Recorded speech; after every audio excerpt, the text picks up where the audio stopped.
Hi there, friends. Thanks for tuning in to Black Magic. Get ready for an incredible journey as we present what if Gringotts dragon broke free to protect Harry at age 4 and led every dragon in Europe to Privet Drive. If you find our stories entertaining, a simple like and subscribe would mean everything to us. Your support motivates us to create more. Here we go.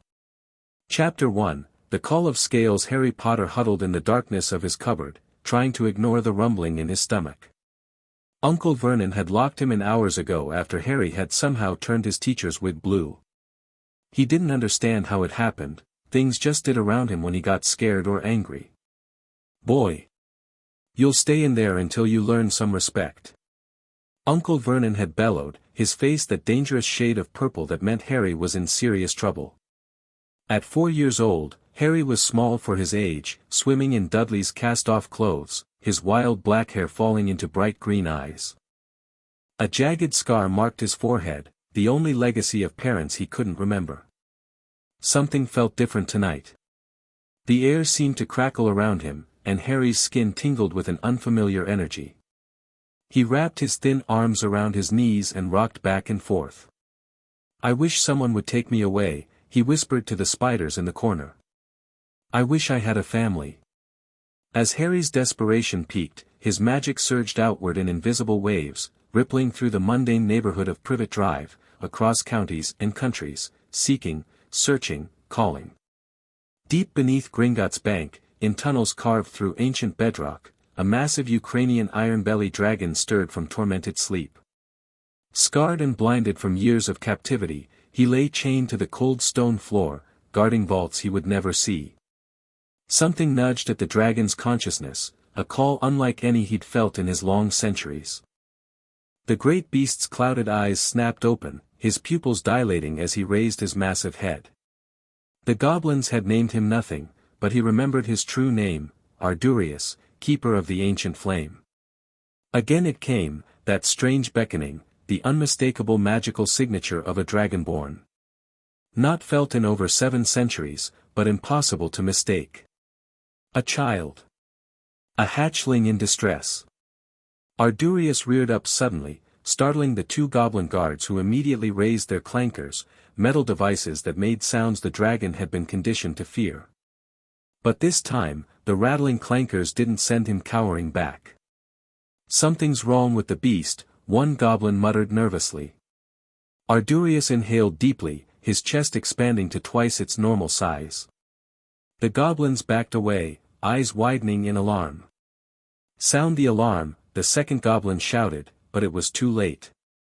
Fire erupted from Ardurius's mouth, not the usual controlled flame, but white-hot plasma that melted the chains binding him as if they were made of wax.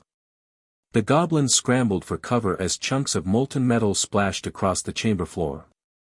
Ardurius roared, the sound reverberating through the bank's tunnels, shaking dust from the ceiling vaults above. For the first time in decades, he stretched his wings to their full, magnificent span, the movement cracking the rust and grime that had collected on his scales. The call pulled at him, irresistible. A dragonborn child needed him.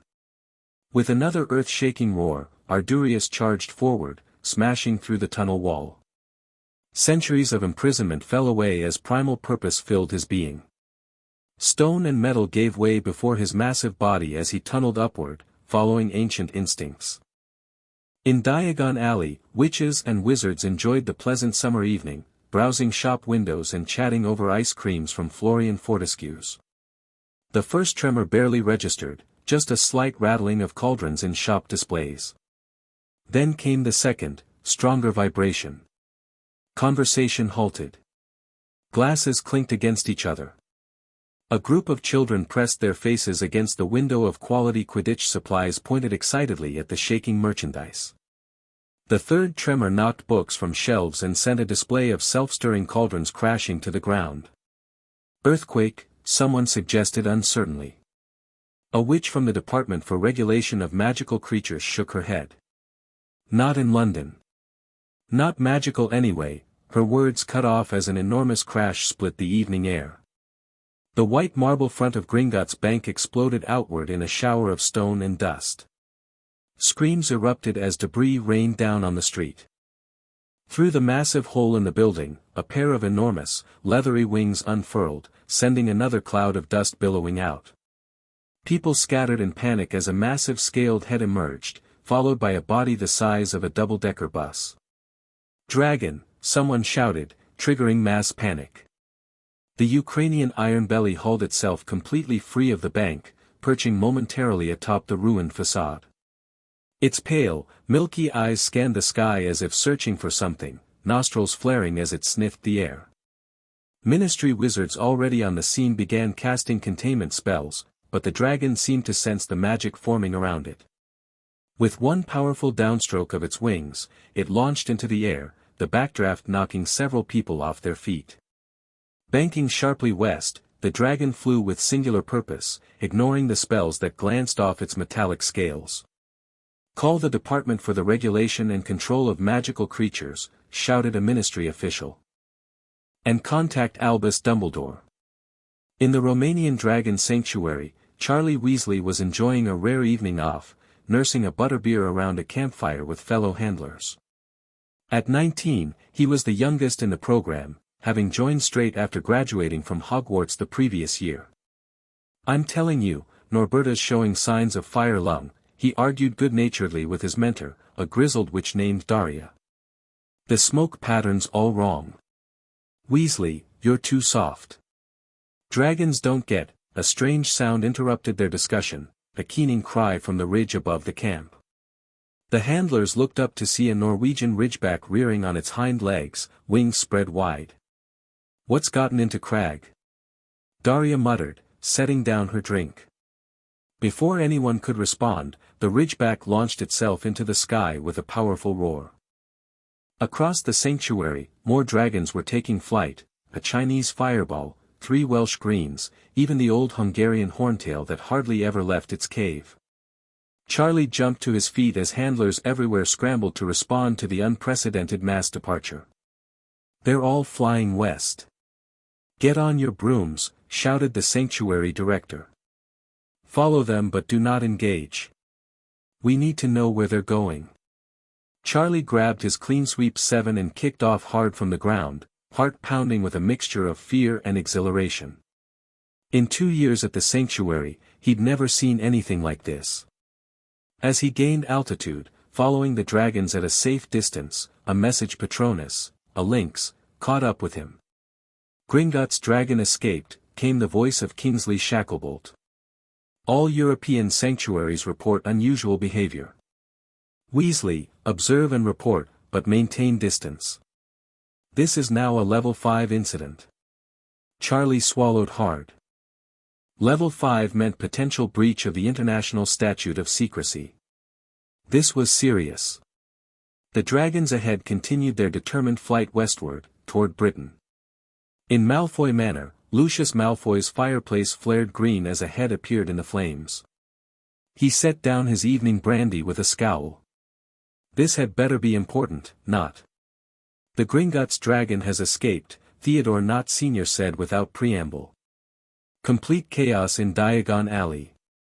Lucius raised an eyebrow. "And this concerns me because there's more.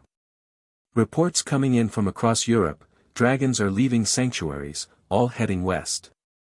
The ministry's in panic mode. Dumbledore's been called in." Now Lucius sat forward, suddenly interested. "Mass dragon migration? That's unprecedented. There's something else." Knott lowered his voice. "The goblins said the dragon was responding to some kind of call. They've never seen anything like it." Lucius's mind raced. Ancient magic, powerful enough to command dragons. This was worth investigating. Anything that caused chaos at the ministry created opportunity. "Keep me informed," he said smoothly. "And find out where those dragons are headed." As the fire returned to normal, Lucius reached for a locked drawer in his desk. Inside lay a leather-bound book on ancient wizarding bloodlines. He turned to a dog-eared page marked, Draconis Sanguinum, Dragon Blood. The last known dragonborn had died in the 14th century. But if somehow... Lucius smiled coldly. This could change everything. Back in his cupboard, Harry felt something change in the air. The strange energy that had been building around him suddenly focused, almost like a rubber band being pulled tight before snapping. The cupboard door's lock clicked open of its own accord. Harry hesitated, then pushed the door open cautiously. The Dursleys were in the living room watching television, Dudley sprawled across the carpet with a bowl of popcorn, Aunt Petunia and Uncle Vernon on the sofa. None of them noticed Harry slip from the cupboard and head toward the kitchen. His stomach growled painfully, he hadn't eaten since breakfast, just a piece of toast and a glass of water.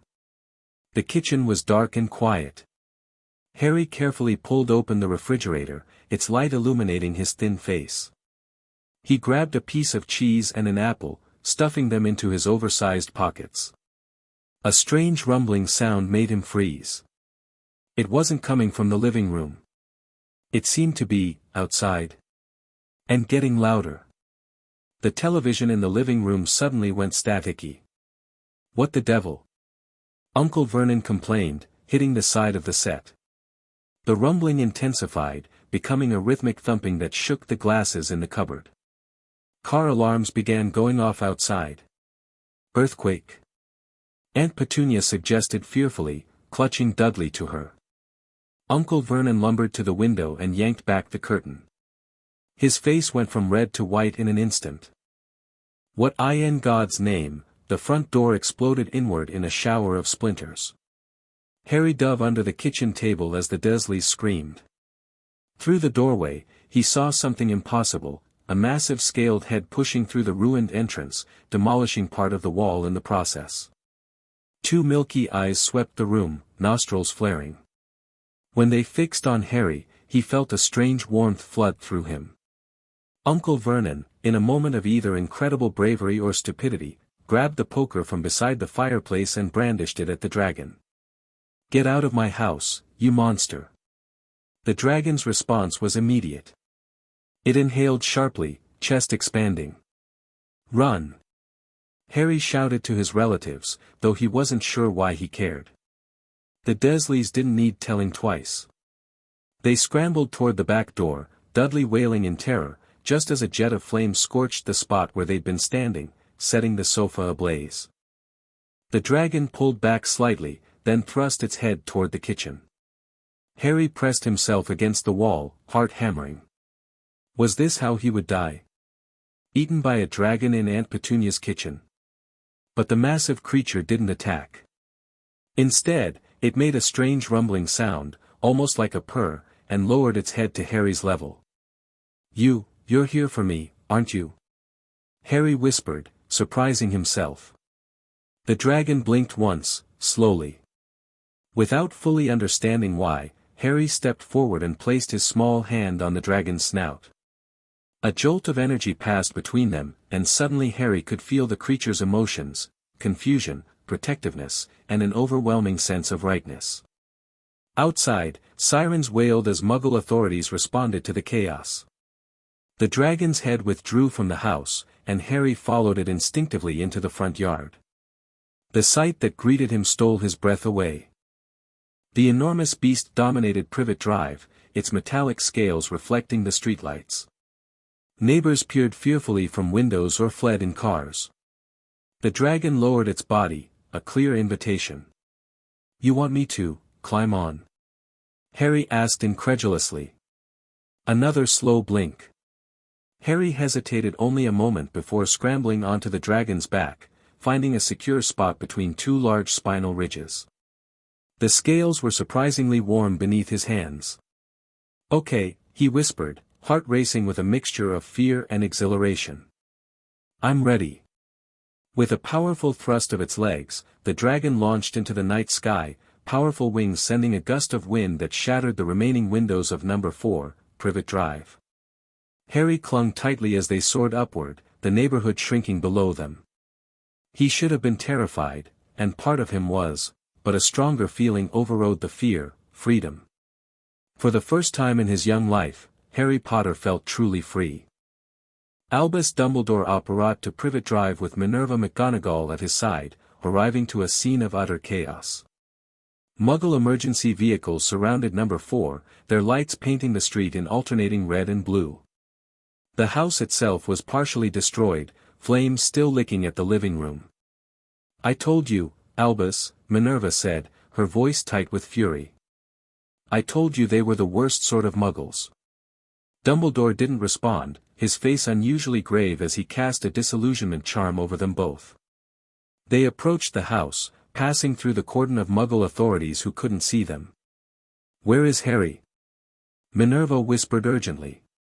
Dumbledore flicked his wand, casting a complex detection spell. "He's not here. And neither is the dragon." "You don't think?" "I very much do think," Dumbledore replied grimly. "The dragon took him." Minerva gasped. "But why?" "Dragons don't." "No, they don't," Dumbledore agreed. "Not normally." They found the Dursleys huddled in a police car, being questioned by increasingly confused officers. Vernon was ranting about a government experiment, while Petunia sat in shocked silence, Dudley wailing in her arms. "We need to find out what happened here," Dumbledore said. "And we need to find Harry, quickly." He approached the police car, a subtle confundus charm ensuring the officers suddenly remembered an urgent call elsewhere.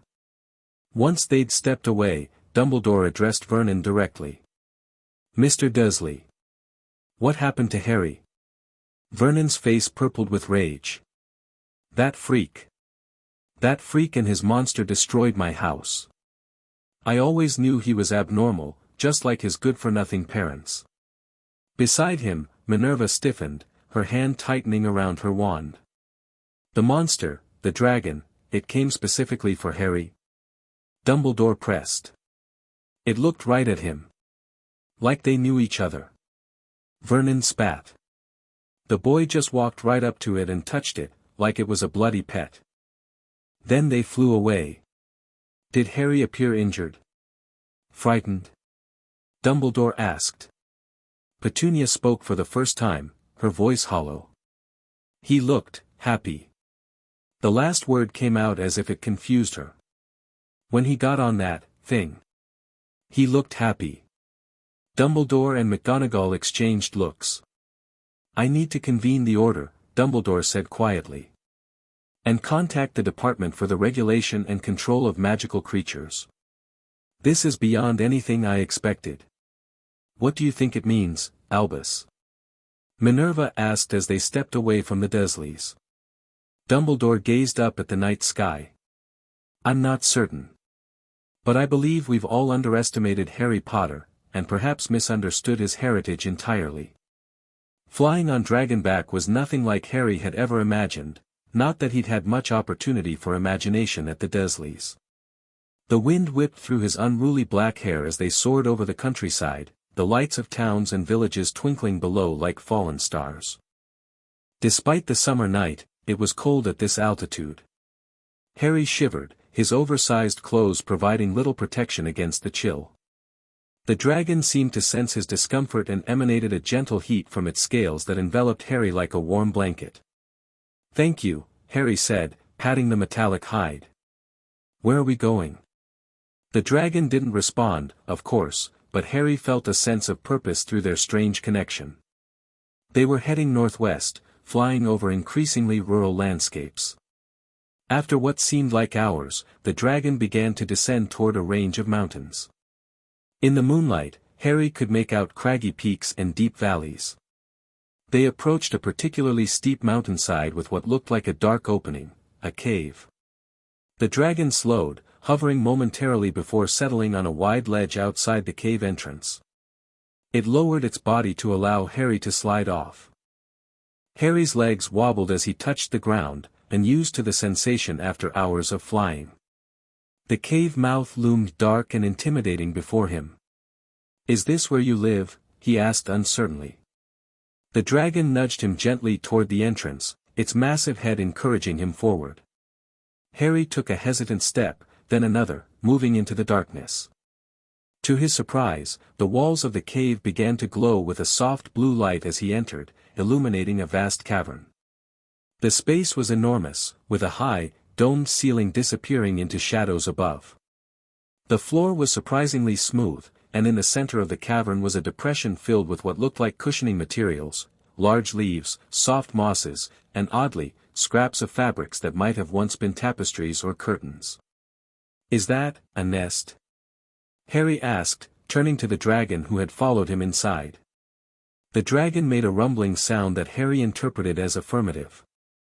It moved past him to the nest and settled into it, then looked at Harry expectantly. Harry approached cautiously. "You want me to sleep there? With you?" The dragon lowered its head in what looked remarkably like a nod. Exhaustion suddenly washed over Harry. The events of the day, the punishment, the miraculous rescue, the flight, had drained him completely. The nest looked invitingly comfortable compared to his cupboard. "Okay," he said, climbing into the depression. The materials were surprisingly soft, and the dragon's body radiated a pleasant warmth. Harry settled against the creature's side, finding a comfortable spot in the curve of its massive body. "I don't even know your name," Harry murmured sleepily. "Do you have one?" "I'm Harry." The dragon rumbled again, and somehow, perhaps through their strange connection, Harry understood. "Ardurius," he whispered. "That's a good name." As Harry drifted toward sleep, snuggled against the warm scales of his unlikely protector, a strange sense of rightness filled him. For the first time in his young life, he felt truly safe. "Good night, Ardurius," he mumbled. "Thank you for rescuing me." The dragon curled its tail protectively around the small boy and kept watch as its charge slept peacefully. Charlie Weasley hovered on his broomstick at a safe distance, observing the extraordinary sight before him. Dragons, dozens of them from sanctuaries across Europe, were gathering around a mountain in northern Wales. Species that normally wouldn't tolerate each other's presence were settling peacefully on ledges and in valleys throughout the range. "This is mental," he whispered to himself, carefully documenting everything in a small notebook. He'd been following the dragons for hours, maintaining his distance while sending regular Patronus messages back to the Romanian sanctuary. The latest arrivals were 3 Swedish shortsnouts, their blue-silver scales gleaming in the moonlight as they circled the tallest peak before finding perches. Charlie counted at least 30 dragons now, with more arriving every hour. A crack of apparition startled him, nearly causing him to fall from his broom. He whirled around to find Albus Dumbledore floating beside him, seated casually on nothing at all, apparently. The Hogwarts headmaster seemed to be sitting comfortably on thin air. "Professor Dumbledore!" Charlie exclaimed. "How did you find you?" "Your mother told me you'd been dispatched to follow the dragons," Dumbledore said mildly. "And finding a wizard tracking a congregation of dragons isn't particularly challenging for someone who knows what to look for." Charlie nodded, still somewhat awestruck by his former headmaster's casual display of magic. "Sir, I've never seen anything like this. Different species, coming together peacefully. It defies everything we know about dragon behavior." "Indeed," Dumbledore agreed, his eyes focused on the mountain. "And I believe I know what, or rather who, is at the center of it all." "Who?" "Harry Potter." Charlie blinked in confusion. "Harry Potter? The boy who lived? What does he have to do with this?" Dumbledore sighed heavily. "Earlier tonight, the Gringotts dragon escaped and flew directly to Harry's residence. It destroyed part of the house and took Harry away." "Took him? You mean, kidnapped him?" "That's what I initially feared," Dumbledore said. "But reports from witnesses suggest Harry went willingly. He appeared to communicate with the dragon somehow." Charlie stared at the mountain with new interest. "You think they brought him here? But why?" "That, Mr. Weasley, is what we need to discover." Dumbledore produced his wand. "I can sense Harry's magical signature. He's here, alive and, surprisingly, contented. We need to rescue him," Charlie said automatically, gripping his wand. Dumbledore held up a hand. "Not so hastily. 30 dragons have gathered peacefully in one location, an unprecedented event. If we charge in, we risk triggering a very dangerous situation. Then what do we do? Observe for now. Learn what we can. Dumbledore's eyes twinkled suddenly. Your expertise with dragons will be invaluable, Mr. Weasley. Would you be willing to assist me in this matter? Charlie nodded eagerly. Of course, Professor. Excellent. Now, let's find a more comfortable vantage point, shall we? I find broomsticks rather uncomfortable for extended surveillance. In a forgotten chamber beneath Malfoy Manor, Lucius Malfoy met with a small group of former Death Eaters. The men stood around an ancient stone table inscribed with runes, their faces illuminated by floating candles. The Potter boy, Lucius said without preamble. He's been taken by dragons. Murmurs broke out among the gathered wizards. Taken? Crabbe Sr. grunted. Eaten, more likely. No, Lucius countered smoothly. Taken, protected, perhaps even, chosen. What are you suggesting, Lucius? Asked Nott, his narrow face suspicious. Lucius placed an ancient tome on the table, opening it to a marked page. The signs matched the ancient texts. Dragons across Europe, moving as one. A child calling them without knowing. The timing is significant, the boy is 4 years old, the age when hereditary magic typically manifests. You can't possibly think Potter is a, Nott began incredulously. Dragonborn, Lucius finished. Yes, I believe he might be. The last known was Cassius Drake in the 14th century, but the bloodline was never confirmed extinct. Even if that's true, what does it matter to us? Yaxley demanded. The Dark Lord is gone. The boy destroyed him. The Dark Lord will return, Lucius said with quiet certainty. He marked Potter, created a connection between them. And when he does return, imagine what he could accomplish with a dragonborn under his control. The men fell silent, considering the implications. Dragons are nearly impervious to magic, Nott said slowly. A wizard who could command them. Could change the balance of power entirely, Lucius finished. Which is why we need to find the boy before Dumbledore does. The old man will try to control him, limit his power. We should, nurture it. For the Dark Lord's return, Crabbe said. Lucius nodded, a cold smile spreading across his face. For the Dark Lord's return. And our elevation when he rewards those who bring him such a valuable weapon. The men around the table nodded in agreement, their eyes gleaming with ambition and greed. I have contacts in the Department for the Regulation and Control of Magical Creatures, Lucius continued. They're tracking the dragon movements. When they locate Potter, we'll be ready. Harry woke to an unfamiliar sensation, warmth, comfort, and the absence of Aunt Petunia's shrill voice ordering him to make breakfast. For a moment, he thought he was dreaming. Then his hand touched smooth scales, and the events of the previous day came rushing back. He sat up, rubbing sleep from his eyes. Sunlight streamed into the cave through an opening in the ceiling he hadn't noticed in the darkness. Ardurius was still curled around him, watching him with those milky eyes that somehow conveyed intelligence and concern. Good morning, Harry said, stretching. I'm really hungry. Do you have any food? Ardurius rumbled, then carefully disentangled himself from the nest. The massive dragon moved to the cave entrance and made a different sound, a calling roar that echoed through the mountains. To Harry's astonishment, a smaller dragon, a Welsh green, though he didn't yet know the species' names, appeared at the entrance moments later. It had something clutched in its claws, which it dropped in front of Harry before departing. Harry approached the offering cautiously. It was a deer, freshly killed. Oh, he said awkwardly.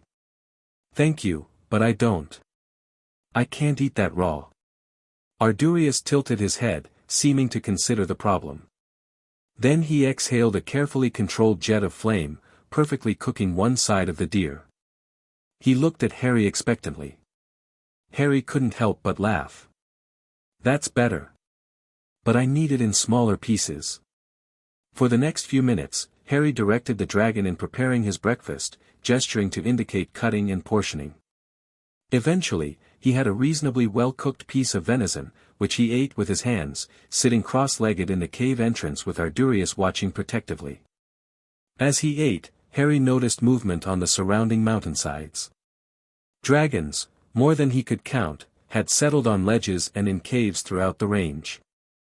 They were watching him with the same intense interest that Ardurius displayed.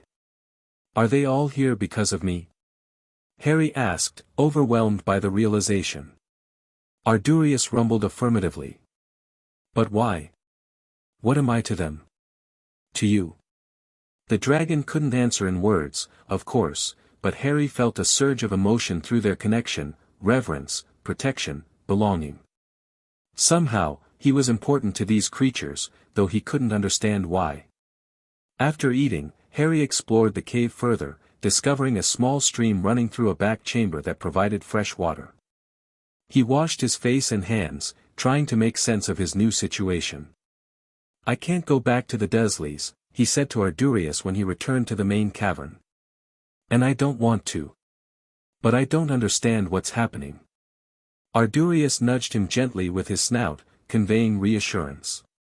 Whatever was happening, the dragon would protect him. Harry smiled, placing his small hand on Ardurius's massive jaw. "We'll figure it out together, yeah." A sudden commotion outside caught their attention. Dragons were roaring, some taking flight in agitation. Ardurius moved protectively in front of Harry, growling deep in his throat. "What's wrong?" Harry asked, peering around the dragon's bulk. Through the cave entrance, he could see several dragons circling aggressively. They seemed to be responding to something, or someone, approaching the mountain. Charlie Weasley and Albus Dumbledore had spent the night observing from a hidden vantage point, taking turns keeping watch. As dawn broke, they saw activity around one particular cave high on the eastern face of the tallest peak. "There," Charlie whispered, pointing. "That must be where Harry is." The Gringotts dragon, the pale one with the scarred wings, just went in with food. Dumbledore nodded, his expression grave. "We need to approach carefully. The dragons appear protective, not aggressive, but that could change quickly if they perceive a threat." "How do we get up there without being seen?" Charlie asked. "Even with disillusionment charms, dragons can sense magic." "Precisely why such charms won't work," Dumbledore agreed. "I believe a more direct approach is necessary. Dragons respect courage and straightforwardness." Charlie looked skeptical. "You want to just walk up there? Through dozens of territorial dragons?" "With certain precautions, yes." Dumbledore stood, brushing dust from his robes. "I've taken the liberty of sending for someone who might help us navigate this situation more effectively." "Who?" Charlie began, but was interrupted by a loud crack of apparition. A tall, thin man with prematurely graying hair and shabby robes appeared beside them. He looked exhausted and somewhat ill, with fresh scratches visible on his face and hands. "Remus," Dumbledore greeted him. "Thank you for coming so quickly." "I came as soon as I got your message," Remus Lupin said, his voice hoarse. "Is it true? Harry's with the dragons?" Dumbledore nodded. "We believe he's in that cave." He pointed to the mountainside. "I thought your presence might be useful, given your connection to James and Lily, and your sensitivity to magical creatures." Remus took a deep breath, eyes fixed on the distant cave. "The full moon was 2 nights ago. I'm still recovering, but my senses are heightened. I can smell him, actually. He's up there, alive." "Brilliant," Charlie said, impressed despite his confusion about the newcomer's role. "But how does that help us approach? Those dragons aren't going to just let us walk up to their cave." "Dragons and werewolves share a mutual respect," Remus explained quietly. "We're both classified as magical beasts by the Ministry, both misunderstood. They'll sense what I am, and while they won't welcome me, they might tolerate my presence more than a typical wizard's. It's our best chance to assess Harry's situation without provoking a confrontation," Dumbledore added. Mr. Weasley, your expertise will be invaluable if the dragons do become aggressive. Charlie nodded, though he looked dubious. I've got some fireproof potions and protective charms ready. But I've never seen dragons behave like this, the normal rules might not apply. Indeed, Dumbledore agreed. Which is why we'll proceed with the utmost caution. Remus will lead, I will follow, and Charlie, you'll maintain a safe distance as our expert consultant and emergency response. The three wizards began their careful approach, climbing the rocky slope toward the dragon-guarded cave. As they drew closer, the dragons noticed them. Several took to the air, circling and roaring warnings. They're not attacking, Charlie noted with surprise. Just warning us. Remus kept his eyes forward, his stance non-threatening but confident. They're evaluating us. Deciding if we're a threat. They had climbed about halfway to the cave when a massive shadow fell over them. Looking up, they saw the scarred Gringotts dragon, Ardurius, hovering above, its milky eyes focused on the intruders. Nobody move, Charlie whispered. But before they could react further, a small figure appeared at the cave entrance above, a thin boy with unruly black hair and bright green eyes, squinting down at them curiously. Harry, Remus breathed, his voice catching. The boy called down, his voice carrying surprisingly well. Who are you? What do you want? Dumbledore stepped forward, his voice calm and reassuring. Harry, my name is Albus Dumbledore. I'm the headmaster of Hogwarts School of Witchcraft and Wizardry. Your parents attended our school. We've come to make sure you're safe. Harry's expression turned suspicious. The Dursleys said my parents died in a car crash. They said there's no such thing as magic. Remus made a choked sound of outrage. Dumbledore placed a restraining hand on his arm. Your aunt and uncle didn't tell you the truth, Harry, Dumbledore called. Your parents were wizards, and very good ones. As are you. That's why these dragons have come to you. Harry seemed to consider this. Are you going to make me go back to the Dursleys? No, Remus said firmly, before Dumbledore could respond. No, Harry. Never again. Harry studied them for a long moment. Then he turned and appeared to communicate with the massive dragon beside him. After a moment, he called down, Ardurius says you can come up. But just two of you. The red-haired one has to stay down there. Charlie blinked in surprise. He's communicating with the dragon. And it's allowing visitors. Remarkable, Dumbledore murmured. Charlie, please maintain your position here. If there's trouble, I'll be ready, Charlie promised, gripping his wand nervously. Dumbledore and Remus continued their ascent, moving slowly and keeping their hands visible. The dragons watched their every move but made no aggressive gestures. When they finally reached the cave entrance, Harry was waiting for them with Ardurius looming protectively behind him.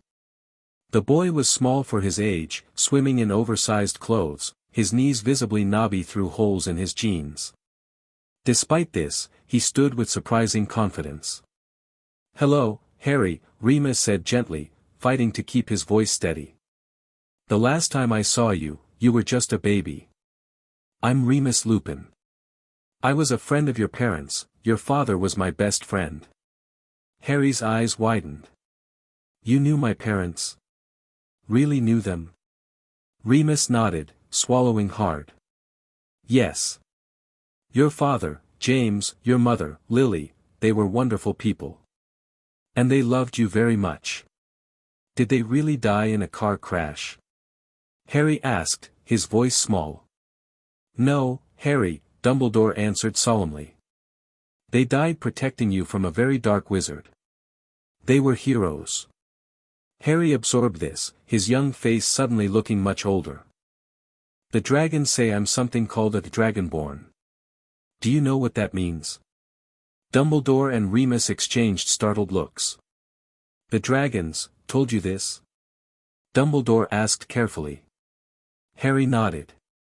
Not with words. But I can feel what they mean. He placed a hand on Ardurius's scales.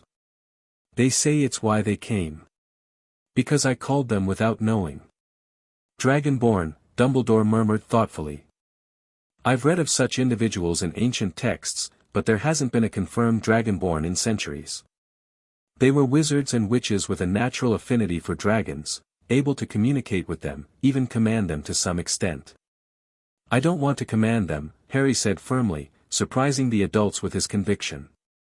They're not pets or servants. They're friends. Ardurius rumbled approvingly, lowering his massive head to gently nudge Harry's shoulder. A wise perspective, Dumbledore said, his eyes twinkling. And one that explains why they've responded to you so powerfully. Dragons are highly intelligent creatures, despite ministry classifications. They recognize respect. Can I?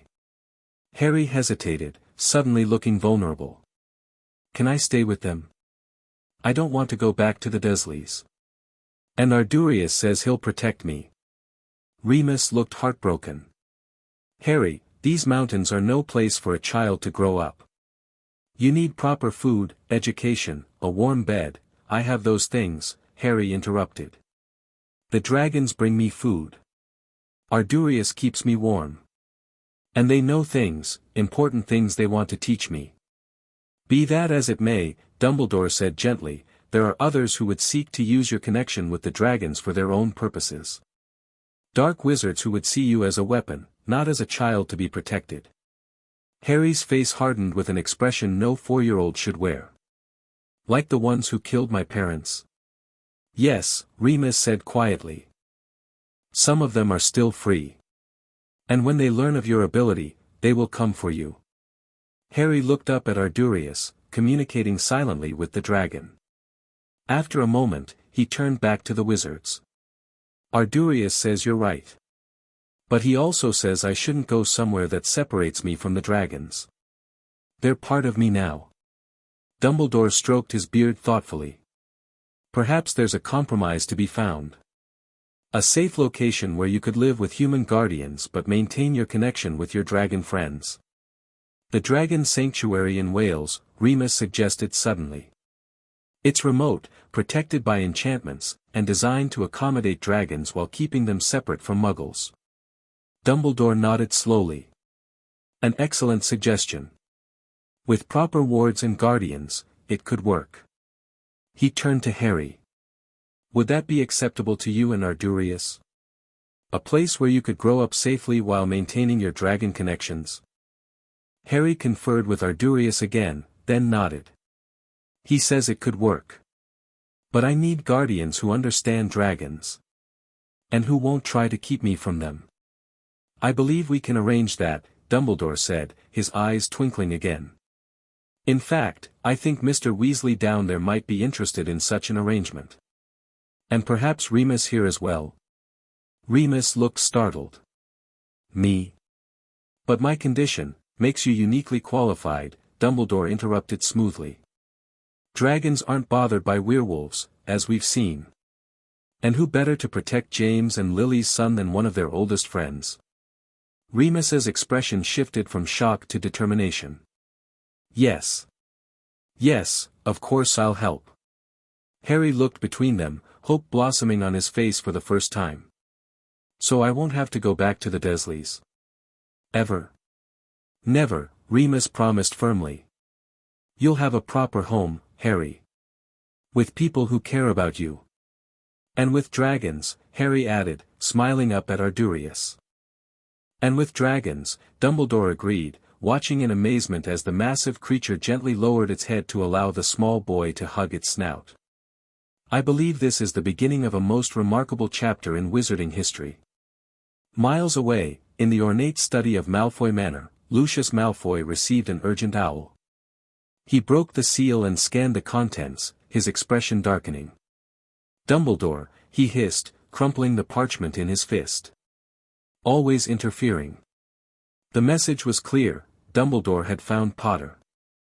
And worse, he was taking steps to secure both the boy and the dragons, establishing some sort of sanctuary with ministry approval. Lucius paced the room, considering his options. A direct confrontation was out of the question, not with dozens of dragons and Dumbledore himself protecting the boy. No, this would require subtlety. Patience. The long game.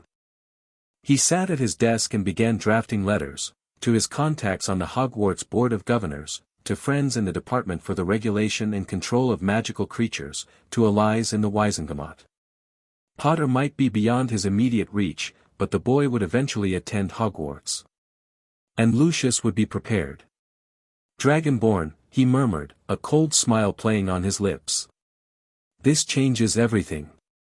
2 weeks later, Harry stood on a grassy hilltop overlooking his new home, a sprawling compound nestled in a hidden valley in the Welsh countryside. Stone cottages dotted the landscape, surrounded by vast enclosures designed for dragons of various species. Ministry wizards had worked day and night to expand the existing sanctuary to accommodate the influx of dragons that refused to leave Harry's vicinity. Beside him stood Remus Lupin, looking healthier than he had in years, and Charlie Weasley, whose excitement at being appointed lead dragon keeper for Project Dragonborn, as the ministry had classified it, was palpable. "What do you think, Harry?" Remus asked gently. "Will this work for you and your friends?" Harry nodded, watching as Ardurius soared overhead, leading a formation of dragons on a patrol of the valley perimeter.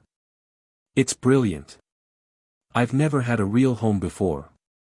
"Well, you have one now," Charlie said enthusiastically. "And what a home. Dragons as housemates, magical training with Professor Dumbledore visiting weekly, and wait until you meet my family, Mum's already knitting you a sweater, and my brothers are dying to meet you." Harry smiled shyly. The concept of having people who actually wanted him around was still foreign, almost frightening in its newness. Remus seemed to sense his overwhelm. "We'll take it one day at a time, Harry. Today, we're just settling in. Tomorrow, perhaps we'll start some basic lessons. Will you tell me more about my parents?" Harry asked hopefully. "Every day," Remus promised, his voice thick with emotion. "Every single day." A loud roar announced Ardurius's return. The massive dragon landed with surprising grace on the hillside, lowering his head to Harry's level. "Ardurius approves of our new home," Harry announced, his hand resting on the dragon's snout. "He says the magical protections are strong, and the mountains remind him of his birthplace." Charlie shook his head in amazement. "I still can't believe you can communicate with them so clearly. Most dragon handlers spend decades learning to interpret basic dragon behavior, and here you are, having full conversations." Harry shrugged, embarrassed by the attention. "It just makes sense to me. Like they're speaking English, but without words." Remus placed a gentle hand on Harry's shoulder. "Your mother had a special gift for understanding magical creatures too. I think she'd be very proud of how you've befriended these magnificent beings." Harry beamed at the mention of his mother, hunger for knowledge of his parents evident in his expression. From the valley below, a bell rang, signaling dinner time. "Race you down?" Charlie suggested with a grin. Harry looked at Ardurius with a mischievous smile. "Actually, I think we'll fly. Right, Ardurius?" The dragon lowered his body in invitation. Harry clambered onto his back with practiced ease, settling between two spinal ridges. "That's cheating," Charlie called good-naturedly as Harry and Ardurius took to the air. Remus watched them soar toward the compound, a mixture of wonder and melancholy on his face. "James would have loved this," he said softly. "His son, riding a dragon." "It's pretty incredible," Charlie agreed. "The boy who lived, becoming the boy who flies." As the sun set over the Welsh mountains, Harry Potter swooped and soared on dragonback, his laughter carrying on the wind, the sound of a child who had found freedom, friendship, and finally, a place to call home. Little did he know that this was just the beginning of his extraordinary journey, one that would eventually challenge the very foundations of the wizarding world's relationship with magical creatures, and perhaps even change the course of the coming war. But for now, he was simply a boy who had been rescued by a dragon. And that was more than enough. Chapter 2, smoke and shadows. 6 months flew by at the Welsh Dragon Sanctuary, and Harry had never been happier. The small stone cottage he shared with Remus sat on a hillside overlooking the valley where dozens of dragons now made their home. Every morning, Harry would race outside to greet Ardurius, who insisted on sleeping under the stars rather than in the magically expanded barn Charlie had designed for the dragons. "Morning, Ardurius," Harry called, dashing across the dewy grass in pajamas adorned with moving dragon patterns, a gift from Mrs. Weasley. At nearly 5 years old now, Harry had filled out a bit, no longer the skeletal child rescued from the Dursleys. Ardurius rumbled affectionately, lowering his massive head for Harry to hug. The dragon's once cloudy eyes had cleared somewhat over the months, a miracle Charlie attributed to Harry's connection with the creature. "Ready for breakfast?" Harry asked, patting the metallic scales that had gained a healthy sheen. "Remus is making pancakes, and I saved bacon for you." Inside the cozy cottage, Remus flipped pancakes on the stove while simultaneously reviewing a letter that had just arrived by Owl. His face grew increasingly serious as he read. "Everything okay?" Harry asked, plopping down at the wooden table with his dragon-shaped pancakes. Remus forced a smile. "Just ministry business." "Eat up, cub, Charlie's bringing a specialist to meet you today." Harry's eyes lit up. "Another dragon expert?" "Something like that." Remus paused as a crash from outside interrupted them. Harry was on his feet instantly, rushing to the window. In the valley below, ministry officials in distinctive robes were arguing with Charlie near the main sanctuary entrance. Several dragons were circling overhead, agitated by the commotion. "What's happening?" Harry asked, anxiety creeping into his voice. Remus joined him at the window, expression grim. "Politics, Harry. Some people at the ministry aren't happy with our arrangement here. They want to take me away." Harry's voice was small but determined. "They can try," Remus said with uncharacteristic fierceness, placing a protective hand on Harry's shoulder. "But they'd have to get through me, Charlie, Dumbledore, and about 30 extremely upset dragons first." Harry smiled at that, but his eyes remained worried. In the Ministry of Magic, the Department for the Regulation and Control of Magical Creatures had been in continuous crisis mode since what the Daily Prophet was now calling, the Great Dragon Migration. An entire floor had been dedicated to monitoring the unprecedented situation in Wales. Cornelius Fudge, the Minister for Magic, paced nervously in front of a massive map showing dragon movements across Europe. Red pins indicated reported sightings, all converging on the Welsh sanctuary. "This is a disaster waiting to happen, Dumbledore," Fudge complained to the tall, serene wizard observing the map. 37 dragons, all in one location, with a 4-year-old boy as their, what? Leader? Pet? It's untenable. Albus Dumbledore stroked his beard thoughtfully. "Harry is turning 5 next week, actually. And I'd describe his relationship with the dragons as more of a mutually respectful friendship."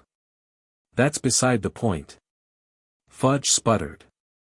"The International Confederation of Wizards is breathing down my neck. The Bulgarian Minister for Magic personally flooded me at midnight demanding we return their viper tooth. Parents are writing concerned letters about dragons flying over British airspace. All legitimate concerns," Dumbledore acknowledged. "Which is precisely why we've established the sanctuary, with its extensive magical protections and ministry oversight." "Oversight?" Fudge laughed bitterly. "Weasley sends reports that might as well say, everything's brilliant. Harry taught a horntail to sing today. And that werewolf, Remus Lupin," Dumbledore corrected mildly, "who has been taking excellent care of Harry." Fudge waved dismissively. "The public wouldn't stand for it if they knew. A werewolf raising the boy who lived. And now you tell me some foreign dragon expert is arriving without proper ministry clearance. Helena Dracos is hardly foreign in the way you imply, Cornelius. Her family has lived in Britain for 7 generations. The fact that she spent the last few decades in Greece studying ancient dragon lore makes her uniquely qualified to help us understand Harry's abilities. That's another thing, Fudge said, lowering his voice. This dragonborn business. It sounds like dark magic to me. Dumbledore's eyes lost their twinkle. I assure you, it is nothing of the sort. It is an ancient, natural magical affinity, no different than a Parselmouth's ability to speak with serpents. And that turned out well, didn't it? Fudge muttered. You know who was a Parselmouth? Before Dumbledore could respond, a young witch burst into the room, her face flushed with excitement. Minister. Professor. We've just received confirmation, another dragon has joined the sanctuary. A Peruvian viper tooth, from South America. Fudge's face paled. South America? They're coming from outside Europe now. I believe, Dumbledore said thoughtfully, this indicates Harry's connection is growing stronger, not weaker. Fascinating. Fascinating. Fudge spluttered. It's a diplomatic nightmare. I'm sending Dawlish with a team of Aurors to assess the situation immediately. This has gone far enough. I strongly advise against any show of force, Cornelius, Dumbledore warned. The dragons are remarkably peaceful now, but they will defend Harry if they perceive a threat. I'm not suggesting we drag the boy away, Fudge said defensively. Just a formal inspection. The ministry must be seen doing something. Dumbledore sighed. Then I shall accompany your team. To ensure everything proceeds, diplomatically. Harry sat cross-legged on a large flat rock, surrounded by 5 young dragons, a Welsh green, 2 Swedish short snouts, a Hebridean black, and the newly arrived Peruvian viper tooth. Charlie stood nearby with a notebook, frantically scribbling observations. They're supposed to be killing each other, Charlie whispered to Remus, gesturing at the peacefully gathered dragons. 5 different species, 3 of them juveniles in their territorial phase, it's impossible. Remus smiled, watching Harry giggle as the viper tooth nudged his shoulder playfully. Apparently not, if you're a dragonborn. Harry had his eyes closed in concentration, his small hands outstretched toward the dragons. A faint shimmer of magic danced between his fingers and the dragons' snouts. What's he doing exactly? Charlie asked. He calls it listening to their hearts, Remus explained. From what I can gather, he's not just communicating with them, he's creating a kind of magical network between himself and the dragons. They share feelings, basic thoughts. Merlin's beard, Charlie breathed. The research implications alone. Their conversation was interrupted by the sound of apparition from the sanctuary entrance. Remus tensed immediately, his enhanced werewolf senses picking up unfamiliar scents. Ministry officials, he growled softly. A lot of them. Harry's eyes snapped open. The dragons are nervous. Charlie nodded grimly. I'll go greet our visitors. Remus, maybe take Harry up to the cottage until we know what they want. No, Harry said with surprising firmness. The dragons want me to stay. They say hiding makes us look guilty of something. Remus and Charlie exchanged surprised looks. When did you get so wise, cub? Remus asked with a proud smile. Harry shrugged. Ardurius says dragons don't hide from threats. They face them head-on. Fair enough, Charlie conceded. But let me and Remus do the talking, all right? Harry nodded, then turned to the young dragons and made a series of soft rumbling sounds in his throat. The dragons immediately arranged themselves in a loose semicircle behind him, not threatening, but definitely protective. A group of wizards in ministry robes approached, led by a square-jawed man with close-cropped hair. Behind them walked Albus Dumbledore, looking mildly amused at the proceedings. Auror John Dawlish, the lead wizard announced officially. Here on ministry business to inspect the sanctuary and assess the containment protocols for these creatures. Charlie stepped forward, offering his hand. Charlie Weasley, lead dragon keeper. We were expecting Director Diggory from the Department for Regulation and Control of Magical Creatures. Dawlish ignored the outstretched hand. The minister felt the situation warranted Auror involvement. These are Class XXXXX dangerous creatures gathered in unprecedented numbers. One of the Swedish short-snouts huffed, sending a small puff of blue flame into the air. Harry turned and made a quieting sound, and the dragon immediately settled. Dawlish's eyes widened as he finally noticed Harry. Is the boy controlling them? Harry isn't controlling anyone, Remus said firmly, stepping beside Charlie. He's asking his friends to be patient with visitors who don't understand dragon etiquette. Werewolf, one of the Aurors muttered, noticing Remus's scars. Dumbledore moved forward smoothly. Perhaps we might conduct this inspection in a more cordial manner. Mr. Weasley has prepared extensive documentation on the sanctuary's safety measures. Dawlish looked like he wanted to argue but nodded stiffly. Fine. Show us your security protocols, Weasley. As Charlie led most of the ministry delegation toward the administrative building, Dumbledore lingered behind with Harry, Remus, and the young dragons. You've grown, Harry, Dumbledore said warmly. And I see you've made even more friends. Harry beamed. This is Flame Tooth, he said, pointing to the viper tooth. She came all the way from Peru because she dreamed about me. Isn't that brilliant? Fascinating, Dumbledore agreed, his eyes twinkling.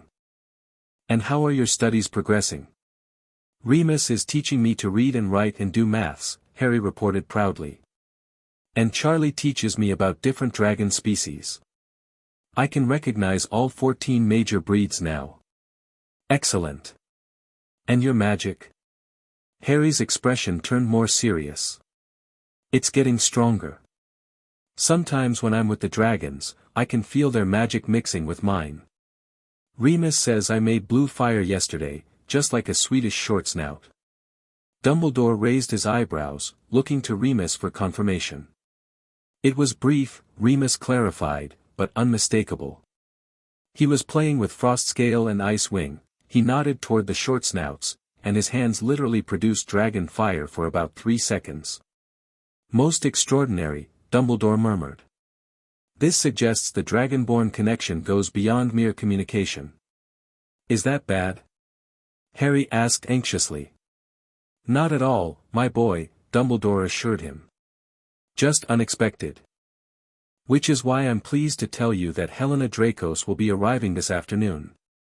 She may have insights into your unique abilities. Harry brightened immediately. Charlie told me about her. She lived with dragons in Greece for decades. Indeed. Her family has maintained dragon lore for centuries, outside the purview of ministries and regulations. If anyone can help guide your development, it's Helena. Their conversation was interrupted by raised voices from the direction of the administrative building. Remus tensed, his hand moving to his wand. It appears our ministry friends have discovered something that displeases them, Dumbledore noted calmly. Harry, perhaps you could ask your dragon companions to give us a moment. Harry nodded and made a series of chirping sounds. The young dragons reluctantly retreated a short distance, though they kept watching the humans carefully. Dawlish stormed over, waving a parchment. This is completely unacceptable. Your containment wards only extend to the valley perimeter. The dragons could leave any time they wanted. Charlie followed, looking exasperated. That's what I've been trying to explain. Traditional containment wouldn't work, they'd break through. Our approach is based on giving them reasons to stay voluntarily. Voluntary dragon containment? Dawlish looked apoplectic.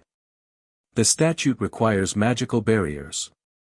The statute, Dumbledore interjected gently, was written for typical dragon sanctuaries, where dragons must be prevented from leaving. This situation is unique. Unique or not, it's illegal, Dawlish insisted. And dangerous. Not to mention the werewolf guardian, the unsanctioned magical training, and now I hear some foreign which is coming to perform Merlin knows what ancient rituals. Harry stepped forward suddenly, his small face determined. The dragons stay because they want to. They're not prisoners. All the adults turned to look at him, surprised by his intervention. Mr. Potter, Dawlish said, his voice artificially patient, you're too young to understand the dangers," a deep, rumbling growl cut him off. Ardurius had appeared on the ridge above them, his massive form silhouetted against the sky. One by one, adult dragons began emerging from various parts of the sanctuary, converging on their location. "I understand perfectly," Harry said quietly. "The dragons were prisoners before. In Gringotts, in tiny reserves, in shows for wizards. They came here to be free, with others who respect them." Dawlish swallowed hard, watching as dragons continued to gather. "We're not here to take anyone's freedom away. We just need proper protections for the surrounding communities."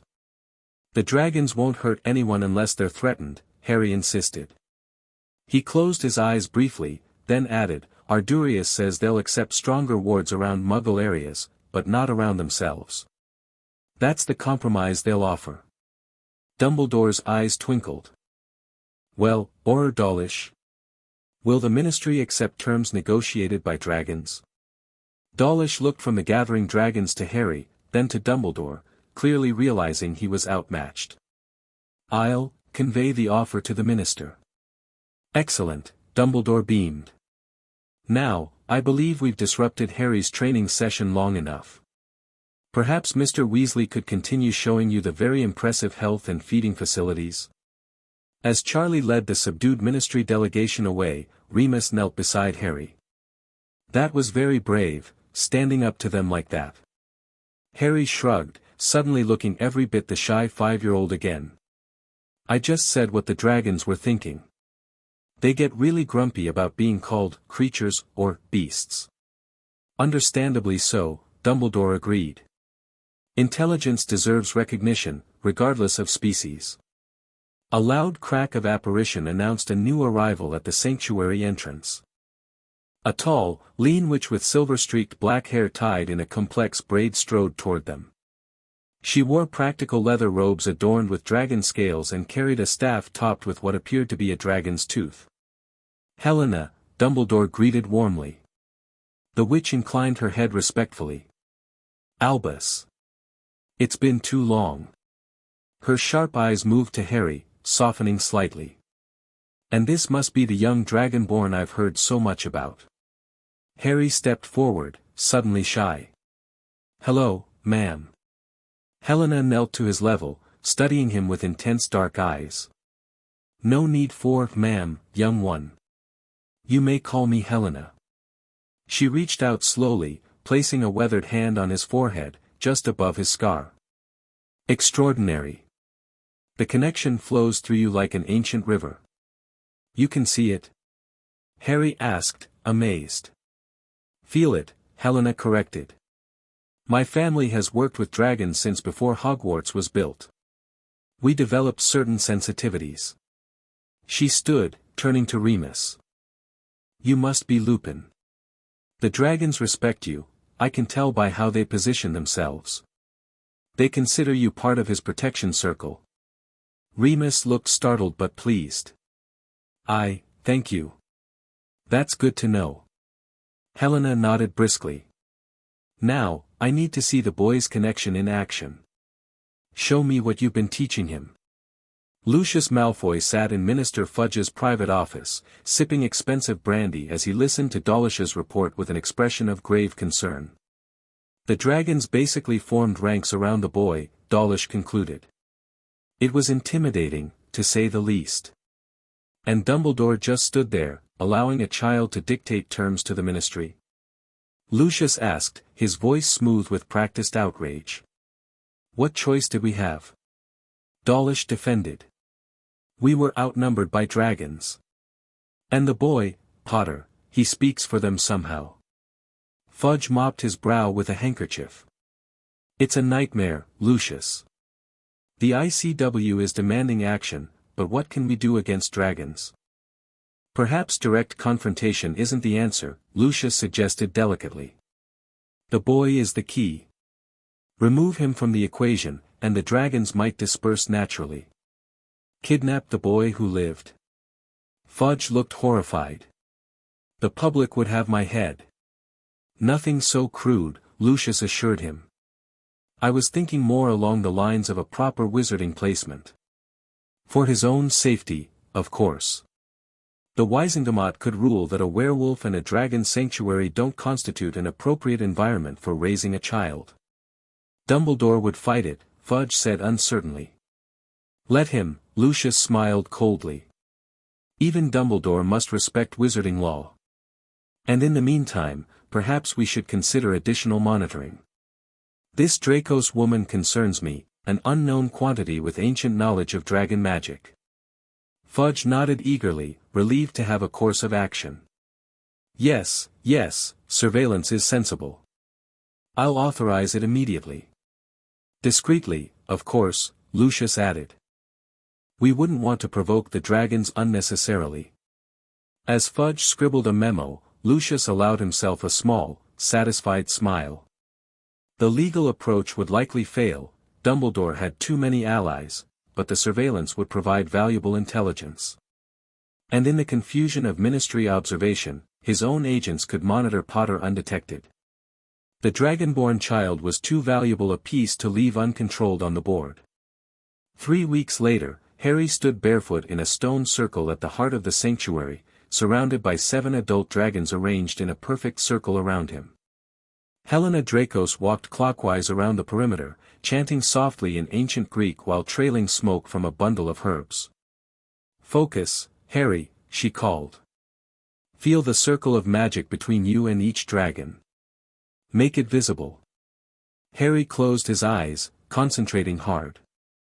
The past weeks with Helena had been intense, daily lessons in draconic history, magical theory, and practical exercises to strengthen his connection. Unlike his gentle lessons with Remus or Charlie's enthusiastic teaching, Helena was demanding and strict. They will try to use you, she had told him on her first day. The Ministry, the Dark Wizards, even well-meaning fools. You must be strong enough to resist them all. Now, sweat beaded on Harry's forehead as he tried to visualize the magical connections Helena had taught him to sense. In his mind's eye, he could see glowing threads linking him to each dragon, Ardurius's bright silver, the Welsh Green's emerald, the Horntail's deep crimson. Make it visible, Helena repeated. Intent shapes magic. Will it to be seen? Harry pushed harder, imagining the threads growing brighter, stronger, more substantial. A gasp from Remus, who was observing with Charlie from the edge of the circle, told him something was happening. He opened his eyes to see actual strands of colored light connecting him to each dragon, pulsing, living magic made visible in the air. Good. Helena said sharply. Now draw from their strength. Feel it flow into you, and then return it to them. A circle, not a taking. Harry reached out mentally along the connections, feeling the ancient, powerful magic of the dragons. It was overwhelming, like trying to channel a waterfall through a garden hose. For a moment, panic seized him. Steady, Helena's voice cut through his fear. You're trying to control it. Don't. Be the conduit, not the master. Harry took a deep breath and relaxed his mind, letting the dragon's magic flow through him naturally. The sensation changed instantly from crushing pressure to exhilarating energy. The visible strands pulsed brighter, and Harry felt himself lifted slightly off the ground, hovering a few inches above the stone. By Merlin, Charlie whispered, frantically taking notes. Now, send it back, Helena instructed. With gratitude and respect. Harry focused on his appreciation for each dragon, pushing the energy back along the connections. The dragons responded with rumbles of pleasure, several raising their heads to release small jets of flame that met in the center of the circle above Harry, forming a spinning wheel of multicolored fire. Gradually, Helena guided Harry through ending the connection. The visible strands faded, and he settled gently back to the ground, exhausted but elated. That was wicked, he exclaimed, wobbling slightly as Remus rushed forward to steady him. Helena actually smiled, a rare occurrence. You have a natural talent. Your core magic adapts to draconic energy more easily than any dragonborn in the records I've studied. Is that good? Harry asked, accepting a chocolate bar from Remus, who always carried emergency chocolate. It's significant, Helena said carefully. The last dragonborn with your level of affinity lived over 1,000 years ago. Lysandra Draconis. She united the dragon clans of Europe against a great darkness. Wicked, Harry repeated, though he wasn't entirely sure what that meant for him. Remus ruffled his hair affectionately. Enough lessons for today, I think. You need rest and a proper meal. Helena nodded. We've made excellent progress. Tomorrow we'll begin work on protective harmonics. As they walked back toward the cottages, Harry holding Remus's hand to steady his wobbly legs, Charlie hung back with Helena. I've never seen anything like that, he said excitedly. The way the dragons responded, it was like they were part of a single magical entity, with Harry at the center. That is precisely what happened, Helena confirmed. The ancient texts call it the harmony of flames. It's not just communication, it's a magical symbiosis. She lowered her voice. And it's why the ministry is right to be concerned, though for the wrong reasons.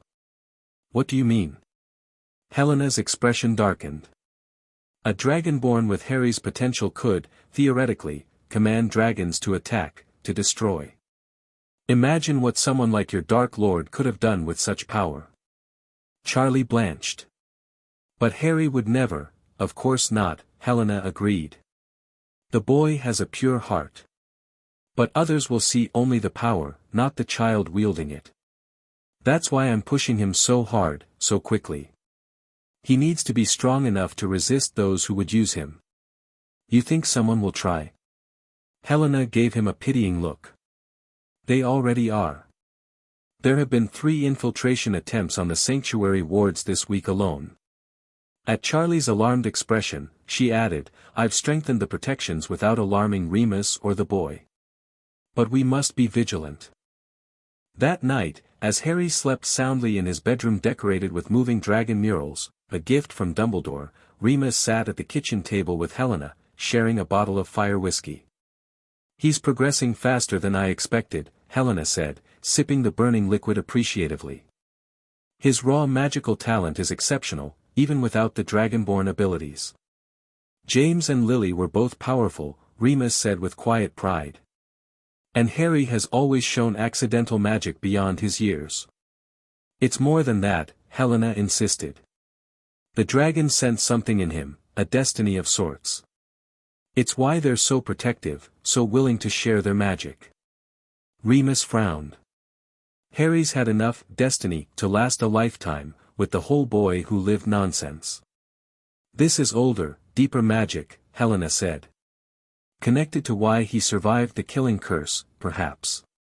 Dragons are creatures of ancient magic, they recognize old souls. Before Remus could respond, a Patronus, a phoenix, materialized in the center of the kitchen. Emergency, came Dumbledore's voice, uncharacteristically urgent. Wisengamot has issued temporary custody order for ministry evaluation of Harry. Aurors en route now. Stall them. I'm challenging the order. The Patronus dissolved, leaving Remus and Helena staring at each other in alarm. Lucius, Remus growled. It has to be his influence. Helena was already on her feet. Wake the boy. Pack only essentials. I have a contingency for this. We can't just take Harry and run, Remus protested. It would make us look guilty, confirm their worst suspicions. They don't want an evaluation, Helena said sharply. They want to separate him from the dragons, study his abilities in isolation. Break the connection. She fixed Remus with an intense stare. What happens to a magical bond when forcibly severed? Remus paled. Magical shock. Sometimes, death. Exactly. Now wake him. As Remus hurried to Harry's room, Helena moved to the cottage door, casting detection spells. They've breached the outer wards already, she muttered. Faster than I expected. Outside, dragons were beginning to stir, sensing the intrusion. Roars echoed across the valley as Ardurius took to the sky, circling protectively. Remus returned with a sleepy, confused Harry, already dressed in practical clothes with a small backpack. "What's happening?" Harry asked, rubbing his eyes. "Some Ministry people are coming to take you away for tests," Remus explained gently. "We can't let that happen, so we're going on a little trip." Harry's eyes widened fearfully. "Away from the dragons?" "No," Helena said firmly. "The dragons are coming with us, at least, some of them. But we must hurry." She led them outside, where Charlie was running toward the cottage, wand drawn. "Ministry forces," he called. "At least 20 Aurors and Beast Division officers.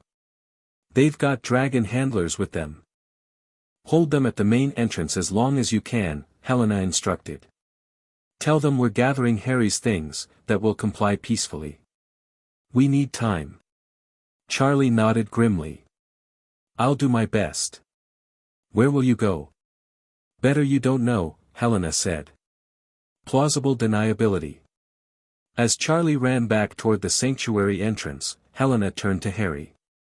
"Call Ardurius and 2 others, your strongest connections besides him." Harry didn't hesitate. He tilted his head back and made a series of deep, rumbling calls that sounded eerily like dragon vocalizations. Within moments, Ardurius landed nearby, accompanied by the Welsh Green and the Peruvian Vipertooth. "Good," Helena approved.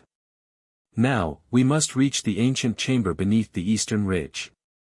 There's a network of tunnels the Ministry doesn't know about, old dragon migrations paths from before wizards started restricting their movements." They hurried across the darkened sanctuary, keeping to shadows as magical lights and shouts indicated the Ministry forces spreading throughout the valley. The dragons moved with surprising stealth, staying low and using the terrain for cover. At the base of a steep ridge, Helena placed her hand on an ordinary-looking rock face and murmured words in a language Harry didn't recognize. The stone rippled like water, revealing a narrow tunnel entrance. "Quickly," she urged. Harry hesitated, looking at the small opening. "The dragons won't fit." Helena smiled grimly. "This is merely the human entrance. The dragon path is." She pointed upward, where a much larger opening was becoming visible higher on the cliff face. "We'll meet you inside," Harry said to Ardurius, who rumbled understanding before taking flight with the other dragons, heading for the upper entrance. Inside, the tunnel widened into a large cavern with multiple branching paths. Ancient carvings covered the walls, dragons in flight, in battle, and curled protectively around human figures. "The old ways," Helena explained, lighting the tip of her staff to illuminate their path. "Before ministries regulated magic, dragons and certain wizarding families shared a symbiotic relationship. The Draconis clan, your ancestors, Harry, were the most prominent." "My ancestors?" Harry asked, amazed. "I'm related to dragon people." Distantly, Helena clarified. "The bloodline was thought extinct until you. It typically manifests in only one child per generation, even in direct lineage." A rumbling from one of the larger tunnels announced the arrival of the dragons, who had navigated their separate entrance to rejoin them. "The Ministry will figure out we've fled soon," Remus said anxiously. "We need to keep moving." Helena nodded, leading them deeper into the tunnel network. These passages connect to similar systems throughout Britain. They were created when dragons migrated seasonally, before they were restricted to reserves. They walked for what seemed like hours, the dragons following behind. Occasionally they would stop to rest, during which Helena would teach Harry about the symbols carved into the tunnel walls. "This one means safe haven," she explained, pointing to a swirling pattern. "And this indicates fresh water nearby." Harry absorbed everything eagerly, his initial fear giving way to excitement at this new adventure. Remus watched with a mixture of pride and concern, maintaining a vigilant guard even in these supposedly secret tunnels. Eventually, they reached a junction where the passage split into 3 different directions. Helena paused, consulting what appeared to be star charts carved into the ceiling. "The eastern path leads to Scotland, too obvious, they'd check Hogwarts grounds first." The northern route to the coastal caves would be expected. She studied the western tunnel thoughtfully. Yes, this is our path. It leads to an ancient site in Wales that even most wizards have forgotten. As they prepared to continue, a distant sound echoed through the tunnels, voices, and the clatter of equipment. "They've found the entrance," Remus said tensely, drawing his wand. Helena cursed under her breath. "Faster than I expected. Someone knows these tunnels." She turned to Harry. "We need to move quickly now, but quietly. The dragons must be absolutely silent." Harry nodded, placing his hands on Ardurias's snout and closing his eyes. A subtle shimmer of magic passed between them, and then to the other dragons. When Harry opened his eyes, he whispered, "They understand. They'll be quiet as shadows." True to Harry's word, the massive creatures moved with uncanny silence, their claws making no sound on the stone floor, their breathing reduced to imperceptible whispers. The group hurried down the western tunnel, the sounds of pursuit growing louder behind them. After nearly a mile of twisting passages, they emerged into a vast underground chamber dominated by a perfectly circular lake of dark water.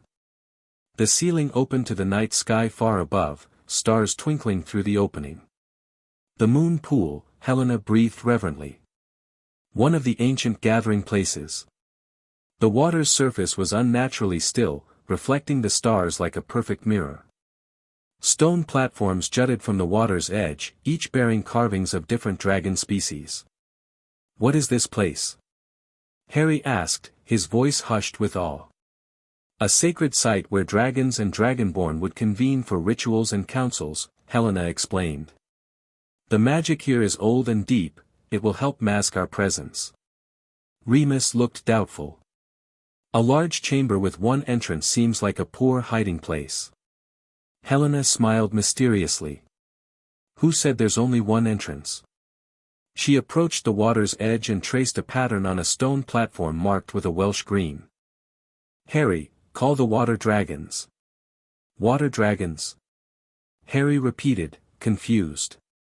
"Focus on the pool. Feel what lives beneath." Harry closed his eyes, extending his senses toward the dark water as Helena had taught him. At first, he felt nothing. Then, gradually, he became aware of a presence, ancient, slumbering, but alive. "There's something down there," he whispered. "But it doesn't feel like the dragons I know." "The deep-water dragons rarely surface," Helena explained. "They're cousins to the species you're familiar with, adapted to underground lakes and ocean depths. Call to them with respect, asking for passage." Harry took a deep breath and focused his magic, sending a gentle request into the depths. For several moments, nothing happened. Then, the center of the pool began to bubble, the mirror-like surface disturbing as something massive rose from below. A dragon unlike any Harry had seen emerged, sleek, serpentine, with translucent scales that shimmered like opals. It had no wings, but elegant fins ran along its back and sides. Intelligent eyes regarded the group curiously. "A luminescent deep water," Helena said with reverence. "I've never seen one fully surfaced. They're incredibly rare."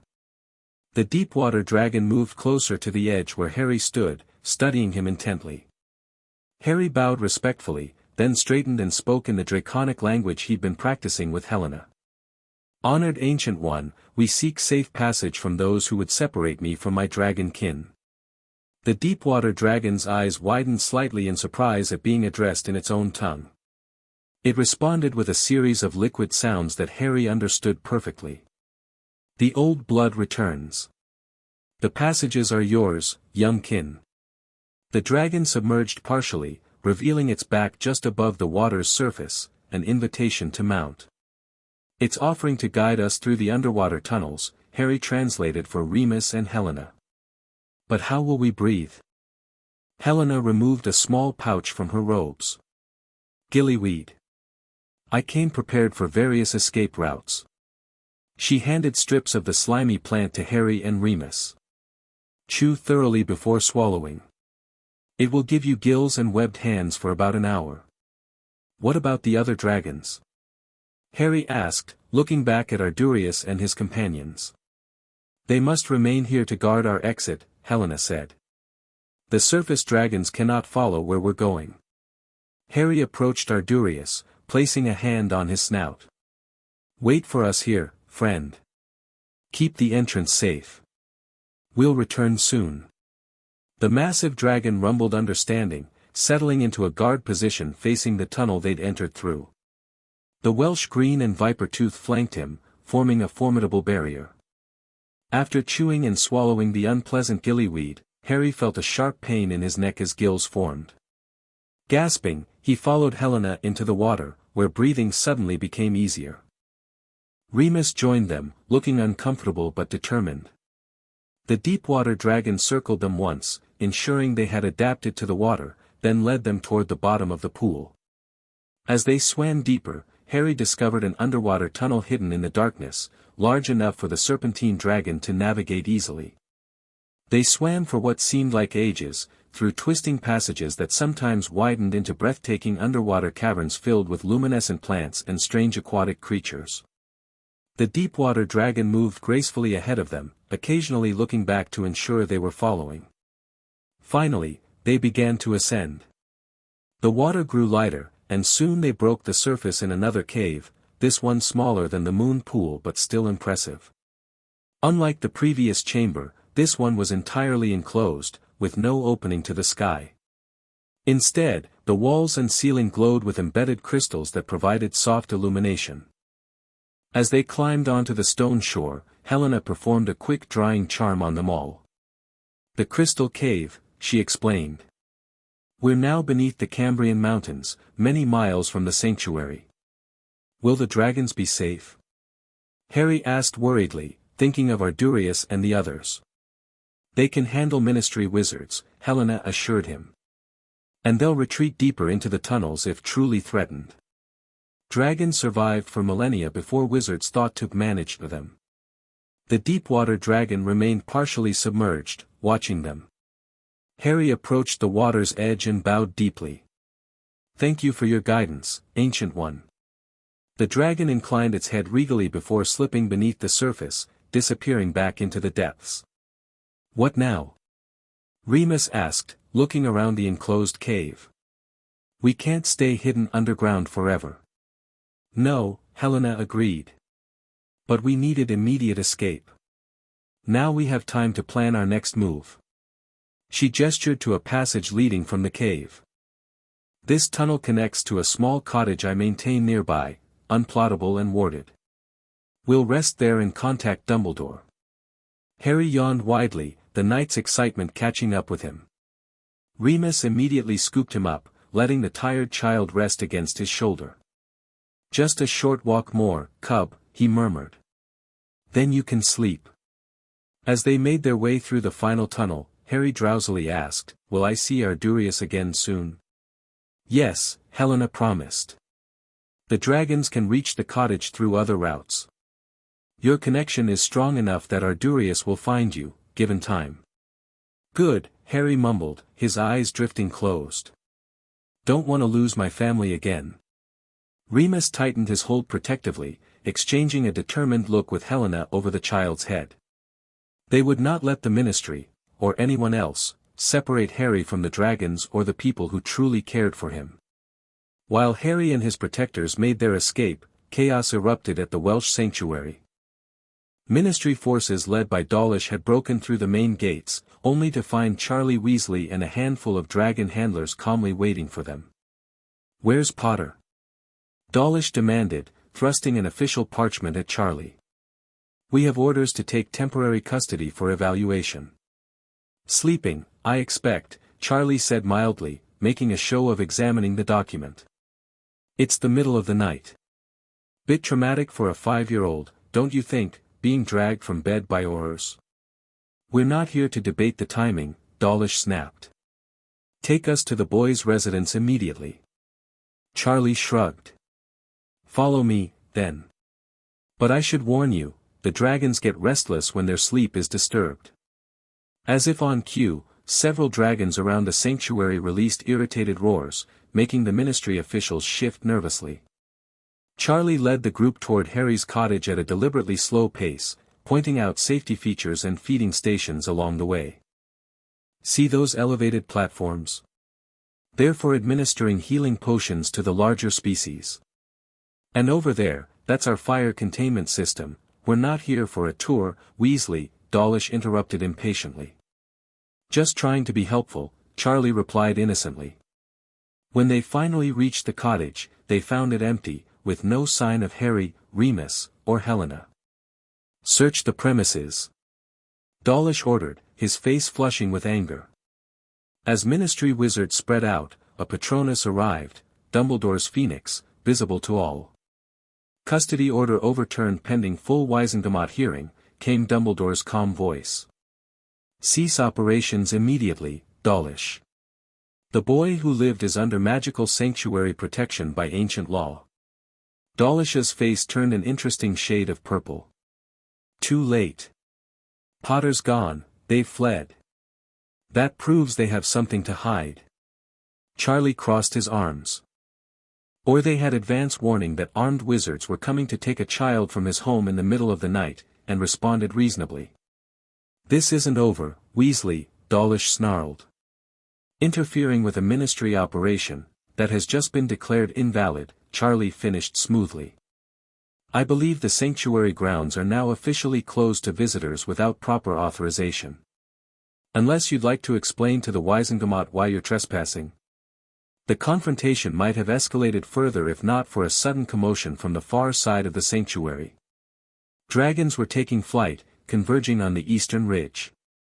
Now what? Dawlish muttered. Charlie frowned, genuinely confused. This wasn't part of any plan he knew about. A junior Auror came running toward them, his face pale. Sir. We found an underground tunnel system.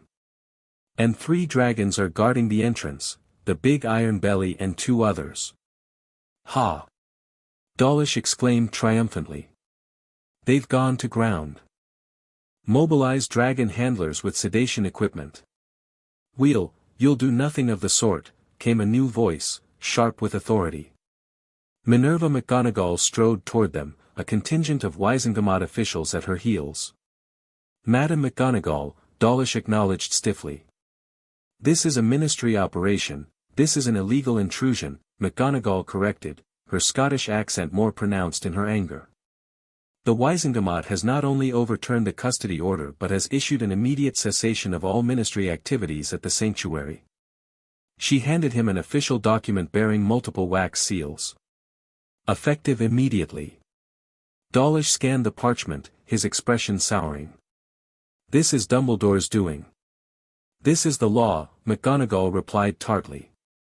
Now, I suggest you withdraw your forces before the dragons decide your welcome is fully worn out. As if to emphasize her point, a chorus of roars echoed across the sanctuary, making several ministry wizards edge nervously toward the exit. Dawlish looked like he wanted to argue further, but survival instincts prevailed. Fine. We're leaving, for now. But when Potter resurfaces, the ministry will have questions. As will the Wizengamot, McGonagall countered. About who authorized this heavy-handed approach to a child under magical protection statutes.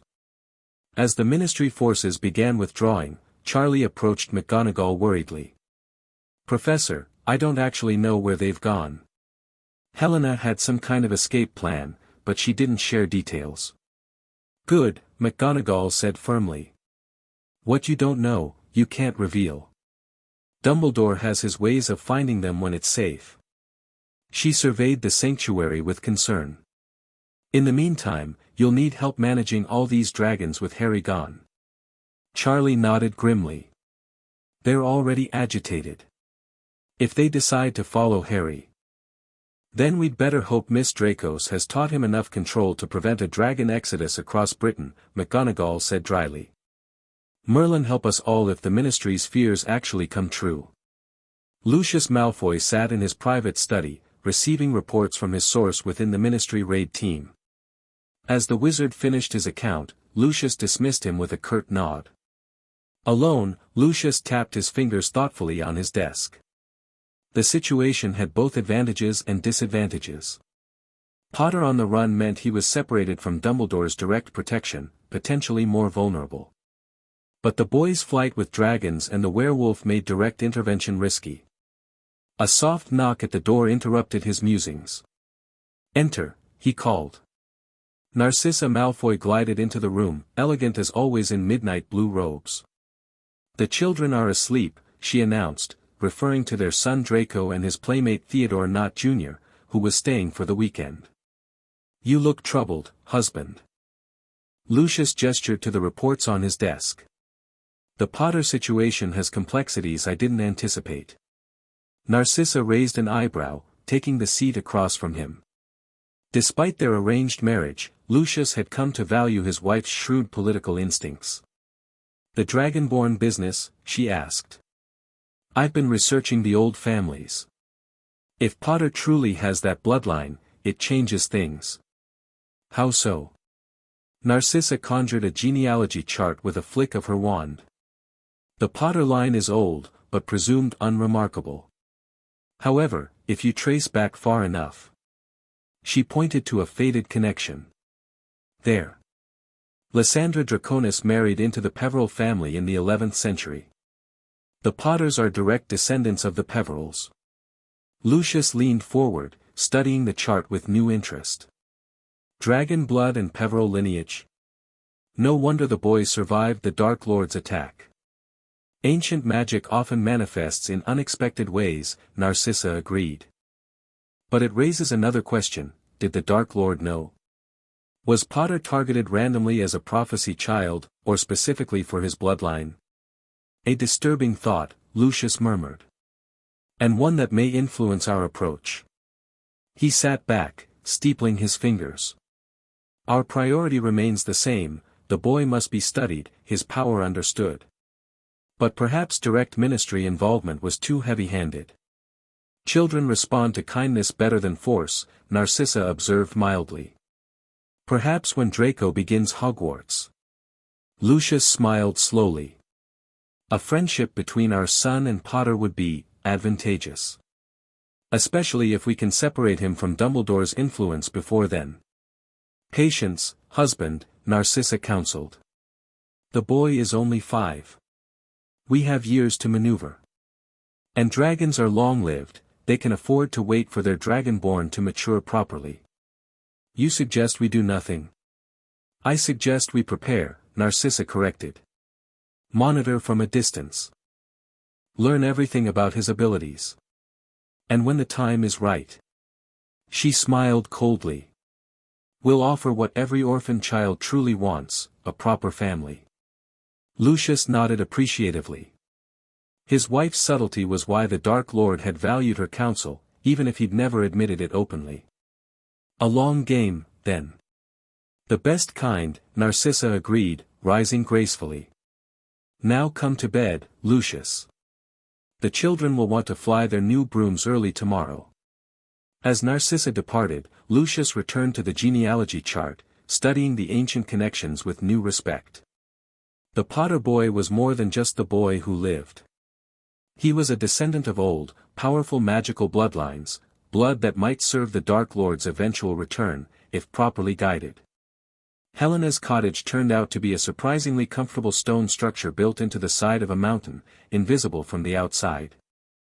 The interior was larger than it appeared, with 3 bedrooms, a well-stocked kitchen, and a large central room whose ceiling was enchanted to show the night sky, much like the Hogwarts Great Hall. Harry had fallen asleep immediately after their arrival and now lay peacefully in a bedroom decorated with moving murals of dragons in flight, remarkably similar to his room at the sanctuary. In the main room, Helena and Remus sat before a magical fire, communicating with Dumbledore through a secure enchanted mirror. "The Wizengamot has temporarily blocked the Ministry's custody claim," Dumbledore was saying, his image flickering in the mirror's surface. "But Fudge is under pressure from multiple directions. The dragon migration has international implications." "What of the sanctuary?" Helena asked. "Secure for now. Charlie Weasley and Minerva are managing the situation, though the dragons are understandably restless without Harry.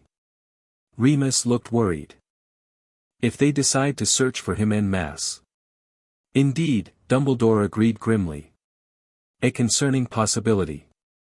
How is Harry handling the separation? Better than expected, Helena replied. He's been practicing the connection exercises I taught him.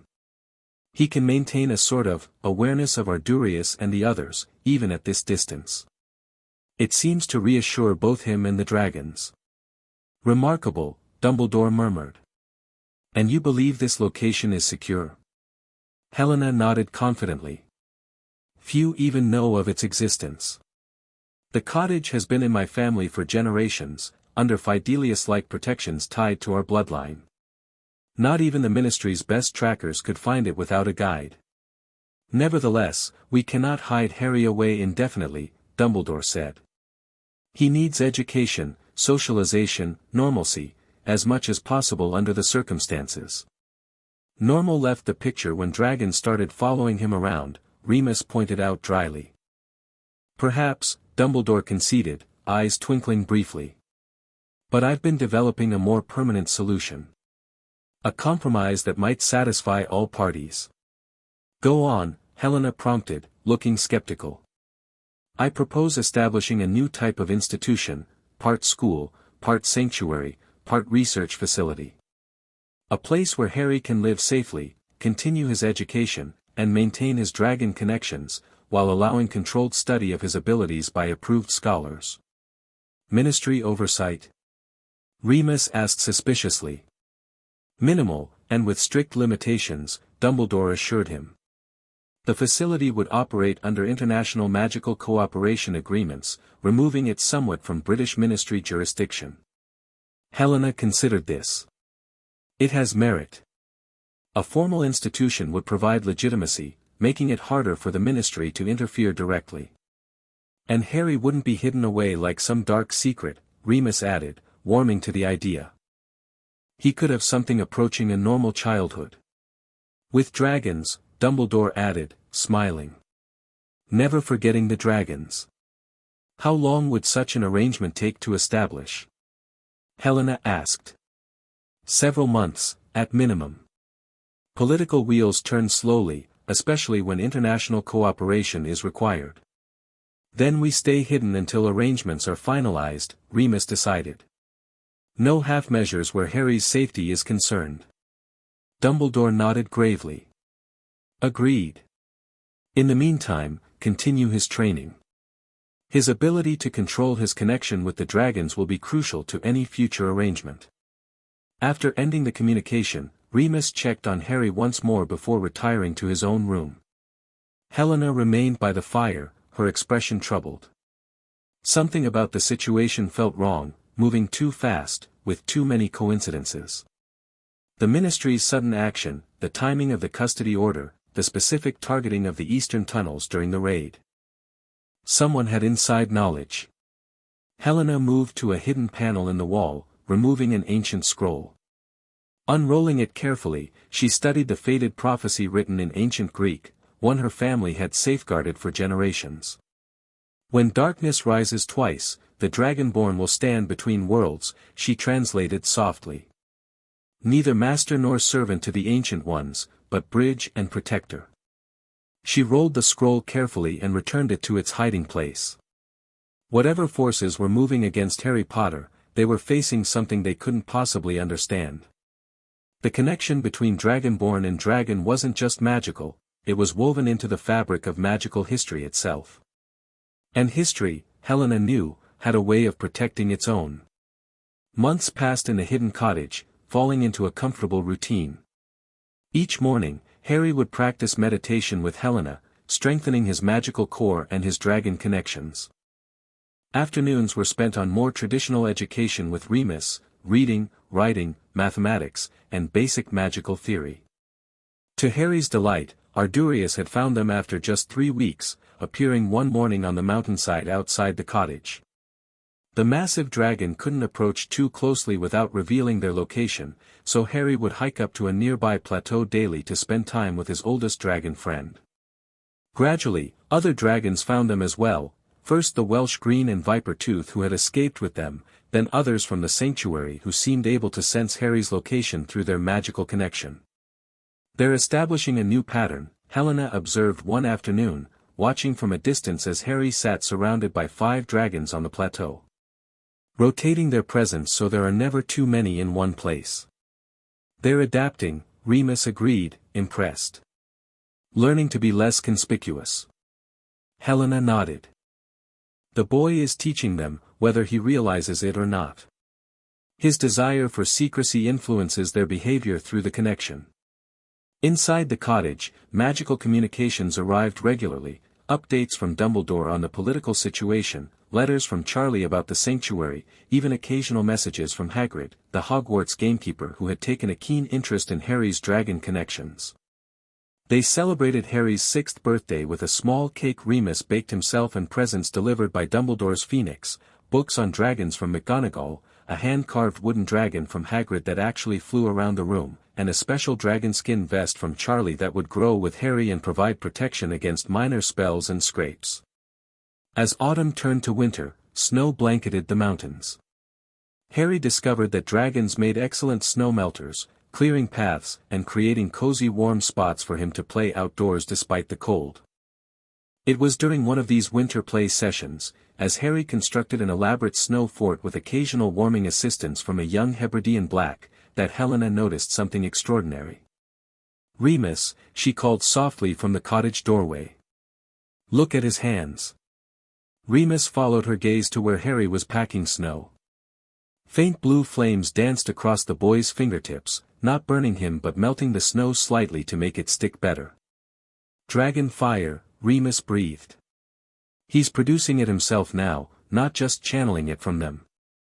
Helena nodded, her expression a mixture of awe and concern. "The integration is progressing faster than I anticipated. His magical core is adapting, incorporating draconic elements." "Is that dangerous?" "Unknown," Helena admitted. "There are references to advanced dragonborn manifesting physical traits, but the accounts are fragmentary. Some suggest it led to great power, others to instability." Remus watched Harry playing innocently in the snow, occasional flickers of blue flame making his snow fort glisten with melted and frozen ice. "We should tell Dumbledore." "Agreed. This development changes our timeline. The boy needs more structured training than I alone can provide." That evening, after Harry was asleep, they contacted Dumbledore through the enchanted mirror, reporting the fire manifestation and their concerns. "Most remarkable," Dumbledore said, stroking his beard thoughtfully. "And fortuitous timing. The international agreements are nearly finalized. The Institute for Draconic Studies will be officially established after the new year." "Location?" Helena asked practically. "A remote valley in northern Scotland, unplottable and heavily warded. The dragons already at the Welsh sanctuary will be relocated gradually to avoid notice. Construction is nearly complete on the main facilities." "And the political situation?" Remus pressed. Dumbledore sighed. "Complex. Fudge remains problematic, but he's been effectively neutralized on this matter. The international interest in Harry's abilities has actually worked in our favor. Too many foreign magical governments want access to research the dragonborn phenomenon for Britain to maintain exclusive control." "And Lucius?" Remus asked darkly. "Suspiciously quiet," Dumbledore admitted. "He's withdrawn his vocal opposition to the Institute, which concerns me more than his previous obstructionism." "He's planning something else," Remus growled. "Undoubtedly. Which is why the Institute will have the strongest protective enchantments I can devise, plus international security wizards with no connection to British ministry politics." They discussed logistics for the upcoming move, agreeing that Harry and his guardians would relocate to the Institute immediately after its official opening in January. After ending the call, Remus checked on Harry one more time before bed. The boy slept peacefully, one hand curled near his face, occasionally emitting tiny sparks of blue flame as he dreamed. Remus smiled sadly, thinking of James and Lily. They would be amazed at their extraordinary son, not just the boy who lived, but a child with a connection to magic so ancient and powerful it defied modern understanding. "We'll keep him safe," Remus whispered. "And help him become the person he's meant to be, not a weapon, not a symbol, but Harry. Just Harry." New Year's Day arrived with excitement for Harry. After breakfast, Remus and Helena sat him down for an important conversation. "We're moving to a new home tomorrow," Remus explained gently. "A special place called the Institute for Draconic Studies." "What about the dragons?" Harry asked immediately, his primary concern obvious. Helena smiled. "They're coming too. In fact, the Institute was built specially for you and your dragon friends. It's a place where you can learn and grow safely, while wizards study how your magic works with the dragons." Harry considered this. "Will there be other kids there?" "Eventually," Remus said. "For now, it'll be mostly adults, researchers, dragon specialists, teachers. But Professor Dumbledore is working on creating a small school program for magical children interested in dragons and magical creatures." Harry nodded slowly. "Will I still get to fly with Ardurius?" "Absolutely," Remus assured him. "The Institute has special areas designed for dragons and flying. It's much bigger than this cottage." "Okay," Harry agreed, then frowned slightly. "But what if the mean ministry people come again?" Helena and Remus exchanged looks. They'd been honest with Harry about the ministry's attempted custody claim, believing he deserved to understand why they'd fled. "The Institute has special protections," Helena explained. "It's governed by international magical law, not just British rules. The ministry can't just come in and take you away. And I'll be with you the whole time," Remus promised, ruffling Harry's hair affectionately. "Along with Helena, Charlie, and many others who want to protect you and the dragons. Like Adu. Albu." Harry struggled with the name. "Albus Dumbledore," Remus supplied, smiling. "Yeah, him. With the twinkly eyes and wicked beard." Remus laughed. "That's the one. Now, let's start packing your things. Tomorrow's going to be a big day." The Institute for Draconic Studies was everything they'd promised and more. Located in a vast, magically expanded valley, it featured a central complex of beautiful stone buildings surrounded by specialized habitats for different dragon species. The architecture blended seamlessly with the natural landscape, incorporating caves, lakes, and forests into the design. Harry stood wide-eyed on the arrival platform, taking it all in. Dozens of dragons were already settled throughout the valley, including many familiar faces from the Welsh sanctuary. Ardurius had been transported the previous day and now lounged majestically on a rocky outcropping overlooking the main buildings, keeping watch. "What do you think, Harry?" Dumbledore asked, having personally escorted them from the cottage through a secure magical portal. "It's brilliant." Harry breathed, his eyes shining with excitement. "Look at all the space for flying." Dumbledore chuckled. "Indeed. And see those buildings there?" He pointed to a cluster of smaller structures near the forest edge. "Those are the research centers where we'll learn more about your special connection with dragons. And that larger building in the center will be your school eventually."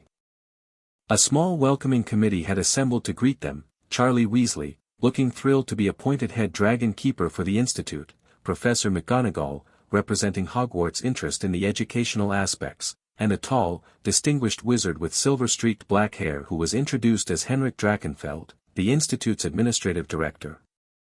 "Mr. Potter," Drakenfeld greeted formally, bowing slightly. "It is an honor to welcome the first confirmed dragonborn in centuries to our humble facility." Harry, suddenly shy with all the attention, mumbled a polite thank you before edging closer to Remus. "Perhaps a tour would be in order," McGonagall suggested, noticing Harry's discomfort. "Starting with where you'll be living." This perked Harry up. "Can we see Ardurius first? He looks lonely up there." The adults exchanged amused glances. "Of course," Charlie agreed readily. "He's been waiting for you. Hardly moved from that spot since he arrived." As they headed toward Ardurius's perch, Helena walked alongside Dumbledore, speaking in low tones. The boy's manifestations are increasing. Full dragon fire now, not just sparks. And yesterday, I noticed scale-like patterns appearing briefly on his skin when he was communicating with the viper tooth. Dumbledore looked troubled. Physical transformation. That's beyond what the historical accounts describe. Not quite transformation, Helena clarified. More like, resonance. His magic adapts to match the dragon he's connecting with most strongly at that moment. It fades when the connection relaxes. Fascinating, Dumbledore murmured. And potentially concerning. The rate of development is accelerating. Helena nodded. The isolation with just a few dragons may have intensified the process. Here, with more dragons but more human interaction as well, we might see a better balance develop. They reached the base of the rocky outcropping where Ardurius perched. The massive dragon immediately focused on Harry, rumbling happily in greeting. Without hesitation, Harry scrambled up the rock face toward his friend, moving with surprising agility for a 6-year-old. When he reached Ardurius, he threw his arms around the dragon's snout in an enthusiastic hug. "I missed you yesterday," Harry exclaimed. "Do you like our new home? It's massive. We'll have so much space to fly." As Harry chattered excitedly, the watching adults noticed something remarkable, a faint silver shimmer in the air between boy and dragon, visible magic connecting them. "The bond is becoming visible without ritual enhancement," Helena observed quietly. "His natural magic is strong enough to manifest it unconsciously now." Dumbledore nodded thoughtfully.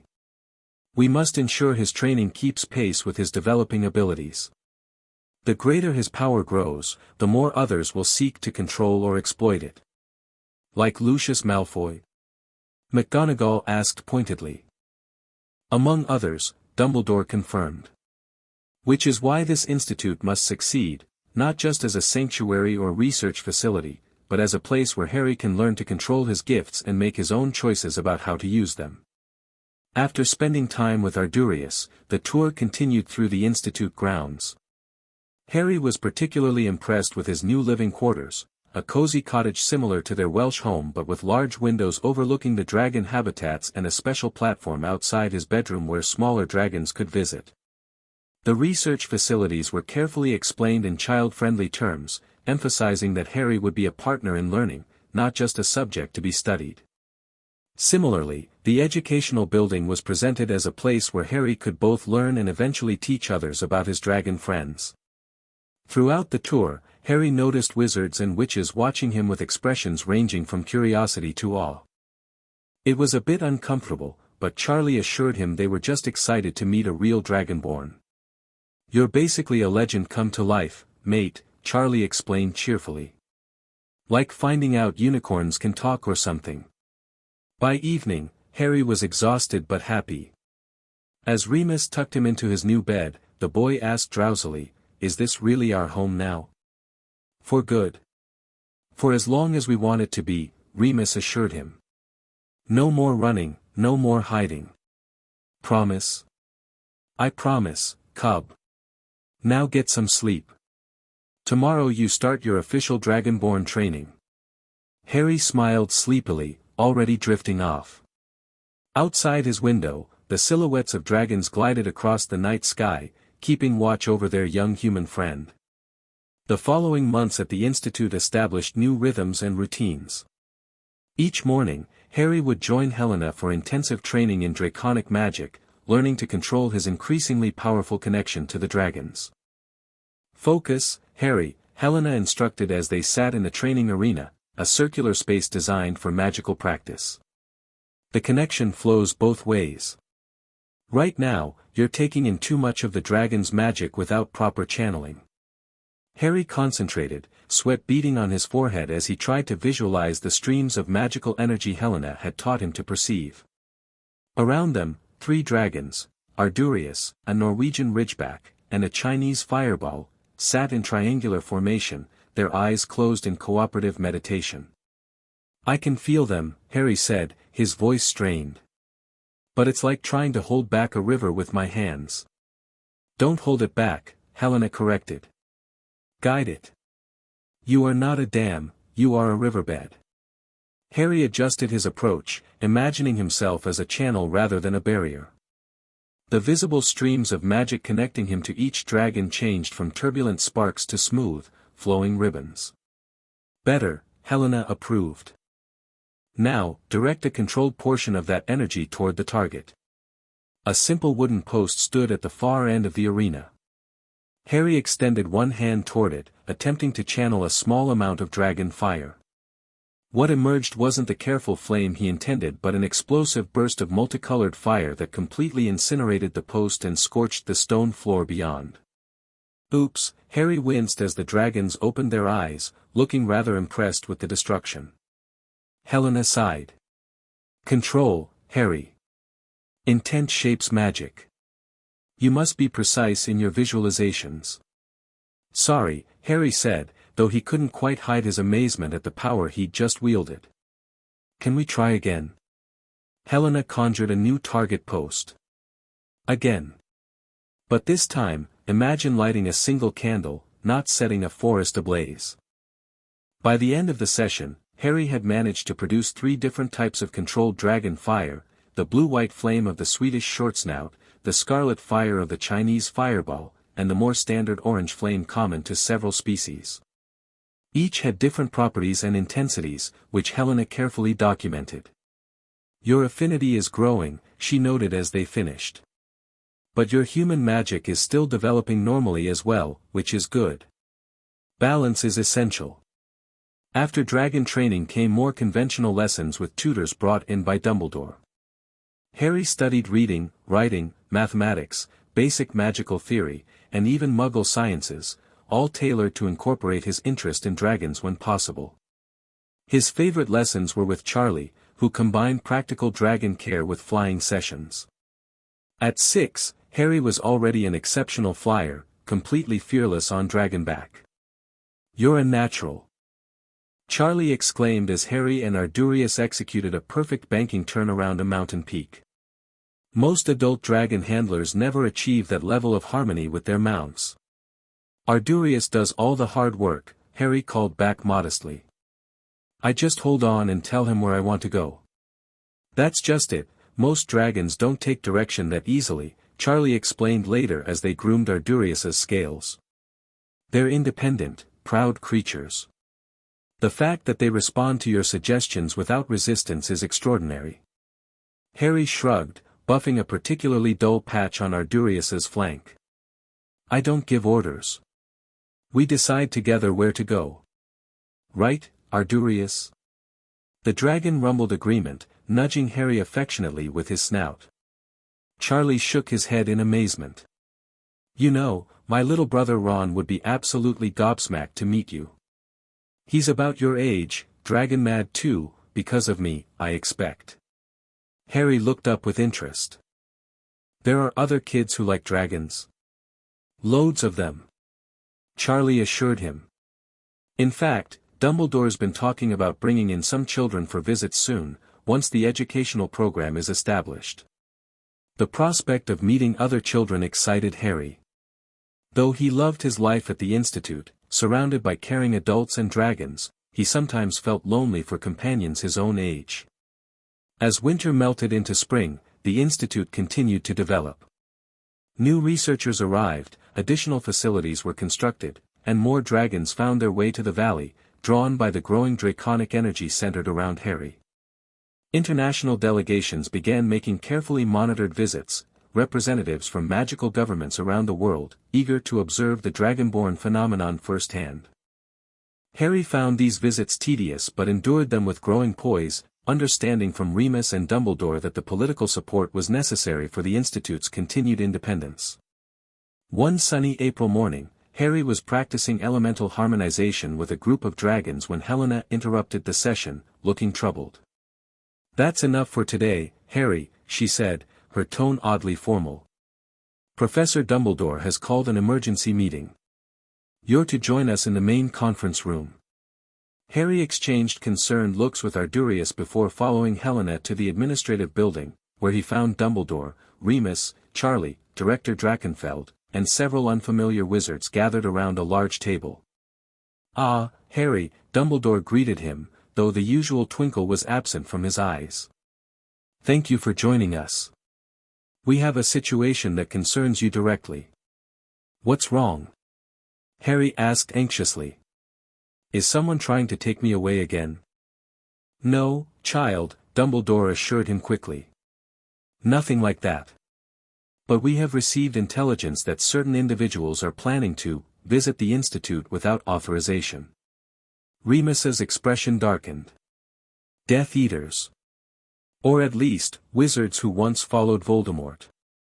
Harry had learned about Voldemort over the past months, the dark wizard who had killed his parents and given him his scar. The name no longer frightened him, but the thought of his followers coming to the Institute sent a chill through him. "What do they want?" he asked, his voice small but steady.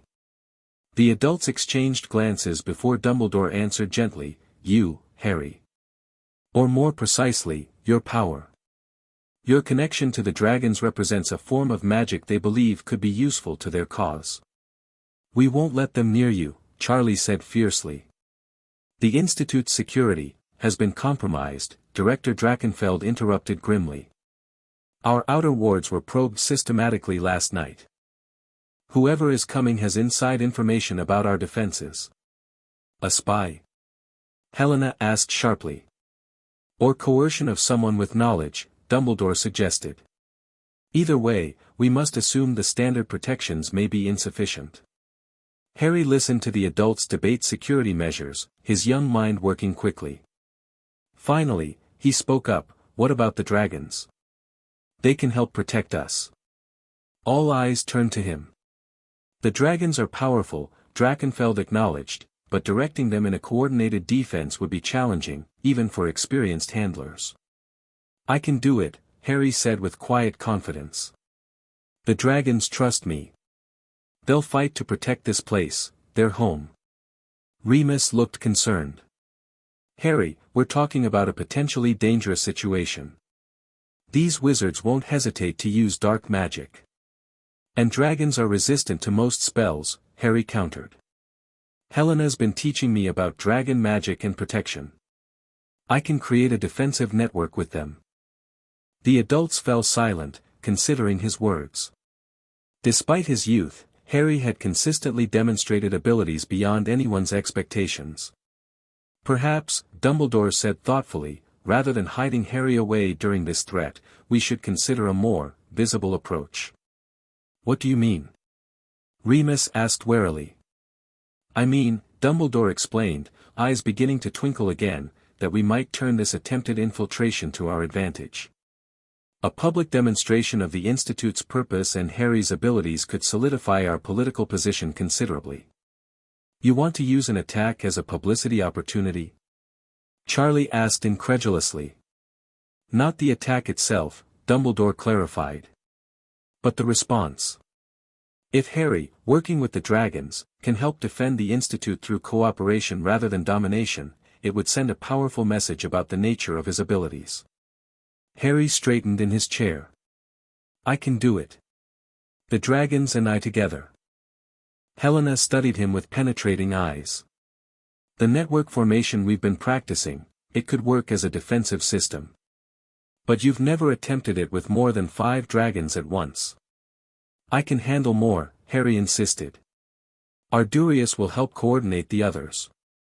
After further discussion, a plan began to take shape. Rather than evacuating Harry or hiding him in the secure bunkers beneath the Institute, he would remain visible but protected, working with the dragons to create a defensive perimeter. Meanwhile, Auror sympathetic to Dumbledore would be stationed throughout the facility, ready to apprehend any intruders. "The goal isn't confrontation," Dumbledore emphasized. "We want to capture these individuals with minimal conflict, demonstrating that the Institute is both secure and committed to lawful operation." As the meeting concluded, Remus pulled Harry aside, kneeling to look him in the eyes. "Are you sure about this, cub? No one would think less of you for staying somewhere safe during this." Harry shook his head firmly. "The dragons protected me when I needed them. Now I can help protect their home too. We're family. Remus hugged him tightly. Your parents would be so proud of the person you're becoming, Harry. Just promise me you'll stay within the protective formation, no matter what happens. I promise, Harry agreed, though something in his eyes suggested he had ideas of his own about the upcoming confrontation. The anticipated infiltration attempt came 3 nights later, during a spring storm that provided natural cover for the intruders. Security monitoring charms detected the first breach of the outer wards at precisely midnight, a coordinated intrusion at 3 separate points around the Institute's perimeter. Harry was already awake and prepared, dressed in the protective dragonskin vest Charlie had given him, now augmented with additional enchantments from Helena and Dumbledore.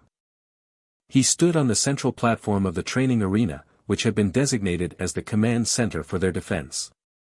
Around him, in a carefully arranged pattern, 27 dragons of various species had positioned themselves throughout the Institute grounds, creating a living defense grid. Through his connection, Harry could sense each one, their locations, their readiness, their unwavering loyalty. Remus, Helena, and Charlie remained with Harry on the platform, while Dumbledore coordinated with Aurors from the administrative building. The plan called for Harry to maintain the dragon network while the adult wizards handled any direct confrontation. There through the secondary wards, Charlie reported, monitoring a magical map that showed the Institute's defenses.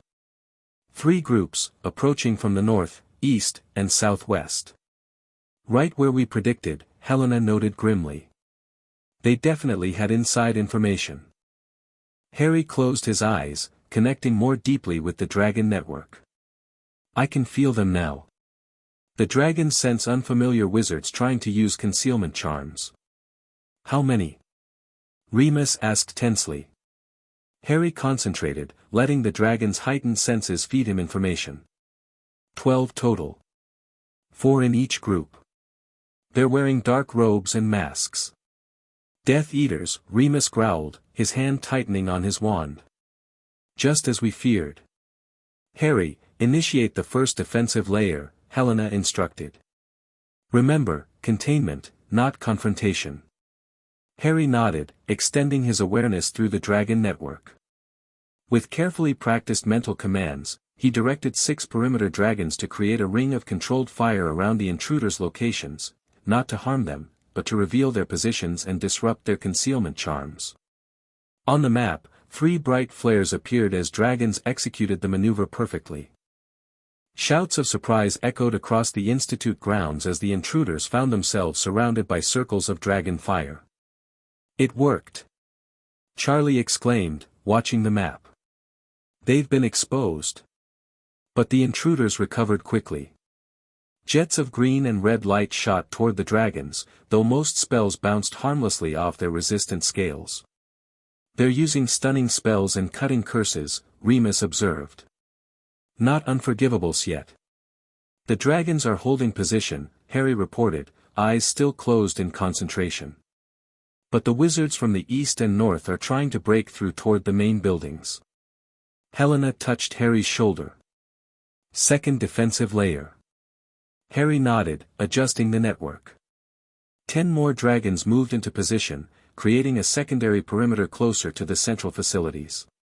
Meanwhile, Aurors were operating to intercept the exposed intruders. Through the dragon network, Harry sensed the confrontation intensifying. The masked wizards were using increasingly dangerous spells, no longer concerned with stealth. Dumbledore reports the Southwest group has been captured, Charlie announced, reading a message Patronus. 2 Aurors injured, none of the intruders. Harry frowned suddenly, his connection with the dragons revealing something concerning. There's someone else. Not with the main groups. Moving underground. Underground? Remus repeated sharply. There aren't supposed to be tunnels under the Institute. The dragon tunnels, Helena realized with alarm. The ancient migration paths. Some connect to this valley, we sealed them during construction, but, someone's reopened them, Harry confirmed, the dragon's senses feeding him information. Coming up beneath the research building. Moving fast. Charlie immediately sent a warning Patronus to Dumbledore, while Remus and Helena prepared to defend their position. "Stay connected to the Dragon Network," Helena instructed Harry firmly. "Let us handle this new threat." But Harry was already adjusting the defensive configuration, directing Ardurius and 2 other dragons toward the research building. Through their eyes, he could see a section of floor cracking open as a wizard emerged from below, tall, with long platinum blonde hair, carrying an ornate cane. "Lucius Malfoy," Remus hissed, recognizing the figure from Harry's description. The others were just a distraction.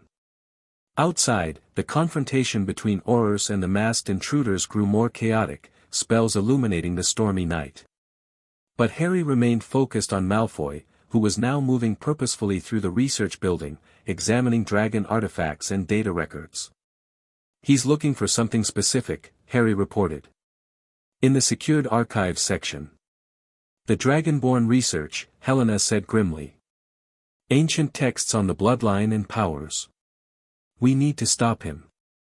But before they could act, a massive explosion rocked the northern perimeter, breaking Harry's concentration momentarily. On the map, they saw one of the dragon containment zones had been breached, the intruders now rushing toward the central facilities. "They're coming from multiple directions now," Charlie reported tensely. "Coordinated assault." Harry took a deep breath, centering himself as Helena had taught him. He could feel the dragons' agitation, their protective instincts surging, wanting to unleash their full power against the intruders. "No," he whispered to them through the connection. "Not yet. Stay focused." But the situation was deteriorating rapidly. A second explosion breached the eastern perimeter, and the map showed Lucius Malfoy had obtained something from the archives and was heading toward the arena, toward Harry. "We need to get you to safety," Remus insisted, grabbing Harry's shoulder. "The bunker, no," Harry said firmly, his eyes snapping open. They glowed slightly in the darkness, reflecting the dragon fire burning around the institute. "I need to end this now." Before anyone could stop him, Harry raised his hands and sent a new command through the dragon network, not one they had practiced or planned. Every dragon on the institute grounds responded simultaneously, rising into the air with perfect coordination. They formed a massive aerial formation above the central arena, their wing beats creating a wind that drove back the approaching intruders. "Harry!" Helena called, alarmed by the unexpected maneuver. "What are you doing?" But Harry was deeply immersed in the connection now, his body shimmering with visible dragon magic. When he spoke, his voice carried a resonant power that didn't sound entirely human. "They want to see a dragonborn's power. Let them see." With a sweeping gesture, Harry directed the dragons to execute a complex maneuver. They began flying in concentric circles above the institute, their patterns creating what appeared to be a massive magical sigil in the air, one that Helena recognized with astonishment. "The ancient ward of Draconis," she breathed. "How does he know that formation? It's not in any of our training materials." "What does it do?"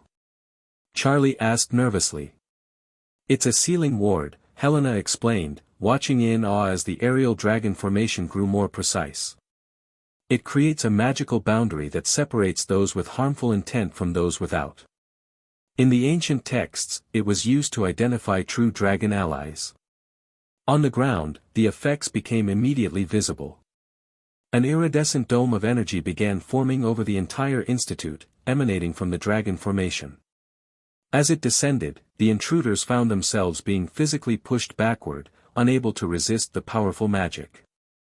Through the dragon network, Harry could sense the intruders' panic as they realized they couldn't fight against the ward. One by one, they were forced beyond the institute's boundaries, repelled by the ancient magic. Only Lucius Malfoy, now emerging from the research building with a stolen scroll clutched in his hand, seemed to understand what was happening. He looked up at the dragon formation with a mixture of fury and reluctant admiration. "Remarkable," he called out, spotting Harry on the platform. "Your blood is even more powerful than we suspected, Potter. The Dark Lord will be most interested." Harry stepped forward to the edge of the platform, still surrounded by the shimmering dragon magic. "Tell your Dark Lord that dragons protect their own." And I am under their protection. Malfoy sneered, even as the ward pushed him inexorably backward. For now, perhaps. But blood calls to blood, boy. You'll learn that someday. With a final surge of energy from Harry and the dragons, the ward completed its formation. A pulse of magical energy swept outward, forcibly expelling all intruders beyond the Institute's boundaries, where waiting Aurors quickly apprehended them. All except Lucius Malfoy, who somehow managed to activate a hidden port key in the final moment, vanishing with the stolen scroll. As the dragon formation dispersed, Harry swayed on his feet, exhausted by the immense magical effort. Remus caught him before he could fall. That was incredible, cub, Remus said, holding him close. But also incredibly reckless. Where did you learn that ward? Harry shook his head, confusion evident in his expression. I didn't learn it. I just knew it. When I connected deeply enough with all the dragons together, the knowledge was just there. Helena approached, studying Harry with new respect and concern. Racial memory. The dragons passed their ancient knowledge to you through the deep connection. It's referenced in the oldest texts, but I've never seen it manifested. Dumbledore arrived at the platform, looking both impressed and troubled. It seems we continue to underestimate both Harry's abilities and the depths of the Dragonborn connection. The Institute remains secure thanks to your actions, Harry, but I fear this incident will have far-reaching consequences. Harry looked up tiredly. Did we catch them all? The bad wizards? All except Lucius Malfoy, Dumbledore confirmed grimly. And unfortunately, he escaped with what appears to be an ancient text on Dragonborn bloodlines. Why does he want that? Harry asked, fighting to keep his eyes open as the adrenaline of the confrontation faded. Knowledge is power, Harry, Dumbledore said gently. Especially knowledge about rare magical abilities. But don't worry about that now. You've done more than enough for one night. As Remus carried an exhausted Harry back to their cottage, the dragons returned to their positions throughout the Institute, maintaining a vigilant watch. The ancient ward of Draconis had faded, but traces of its magic lingered, strengthening the Institute's existing protections. In his office, Dumbledore met with Helena to discuss the night's extraordinary events. The boy accessed dragon racial memory, Helena said without preamble. That's beyond anything recorded in modern Dragonborn accounts. Indeed, Dumbledore agreed, looking troubled. His connection grows stronger and deeper by the day. I wonder if we truly understand what we're dealing with. The prophecy in my family's keeping, Helena said hesitantly. It speaks of a Dragonborn who stands between worlds during a time of darkness rising twice. I always assumed it referred to bridging the dragon and human worlds, but what if it's more literal? What if he's accessing some realm of magic we've forgotten or never knew? Dumbledore stroked his beard thoughtfully. A concerning possibility. And one that makes Lucius's theft even more troubling. Whatever information he's obtained about the Dragonborn bloodline, we must assume he intends to use it against Harry eventually. The boy needs more comprehensive training, Helena insisted. Not just in controlling his abilities, but in understanding their full implications and protecting himself from those who would exploit them. Agreed. And perhaps it's time to accelerate our educational program as well. Harry needs peers, friends his own age who can help ground him in his humanity while he explores these extraordinary draconic connections. Helena nodded thoughtfully.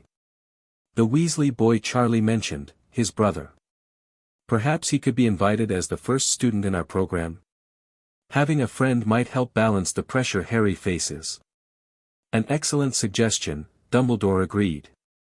I'll speak with Molly and Arthur immediately. And perhaps a few other carefully selected children as well. Harry Potter has demonstrated tonight that he is indeed a bridge between worlds, but he should not have to stand alone on that bridge. In the peaceful aftermath of what the Daily Prophet would later dub the Battle of Dragon Valley, Harry slept deeply, his dreams filled with flying formations and ancient knowledge just beyond his conscious grasp. Outside his window, Ardurius kept faithful watch, joined by a rotating guard of other dragons. In his sleep, Harry smiled, feeling their protective presence even in his dreams. The dragons had come for him when he needed them most, and tonight, he had helped protect them in return. Whatever challenges lay ahead, whatever this Dark Lord and his followers might plan, Harry knew he wasn't facing them alone. He was a dragonborn, a bridge between worlds. And both his worlds would stand with him. Chapter 3, Fire and Freedom. 2 years passed at the Institute for Draconic Studies, and Harry Potter's life transformed completely. Now 8 years old, he raced across the training grounds with his best friend Ron Weasley, both of them whooping as they dodged playful jets of harmless flame from a juvenile Chinese fireball named Sunspot. "She's gaining on us!" Ron shouted, his freckled face alight with excitement. "Do the thing, Harry." Harry grinned and skidded to a halt, turning to face the approaching dragon. He raised his hand and made a complex gesture while producing a rumbling sound from deep in his throat. Sunspot immediately pulled up short, tilting her head curiously before settling into a playful crouch. "Wicked," Ron breathed, never tiring of seeing Harry communicate with dragons. "What did you tell her?" "That we surrender and she wins this round," Harry laughed. "But we get ice cream as consolation." After the Battle of Dragon Valley, Dumbledore had accelerated plans for the educational program at the Institute. Ron was the first student invited, followed by Neville Longbottom, Susan Bones, and a handful of other children from families Dumbledore trusted. The small school now hosted 15 students, all learning standard wizarding subjects alongside specialized dragon studies. "Race you to the dining hall," Ron challenged, already taking off across the grounds. Harry sprinted after him, feeling the familiar joy of simply being a normal kid with friends. Well, as normal as a dragonborn with 30-something dragons as extended family could be. At lunch, they joined the other students at their usual table. The Institute's dining hall resembled a smaller version of the Hogwarts Great Hall, with enchanted windows showing dragon habitats around the facility. "Did you finish McGonagall's essay on basic transfiguration principles?" Neville asked nervously, picking at his sandwich. "Last night," Harry nodded, reaching for a pitcher of pumpkin juice. "Helena says understanding transformation magic is especially important for me, since I'm starting to experience physical changes during deep dragon connections." Susan Bones leaned forward with interest. "Did you get scales again during yesterday's harmony session?" "My aunt says the ministry researchers are fascinated by that." "Just a little patch on my forearms," Harry admitted. "They match whatever dragon I'm connecting with most strongly. Helena says it's my magic adapting to channel dragon energy more efficiently." Ron snorted.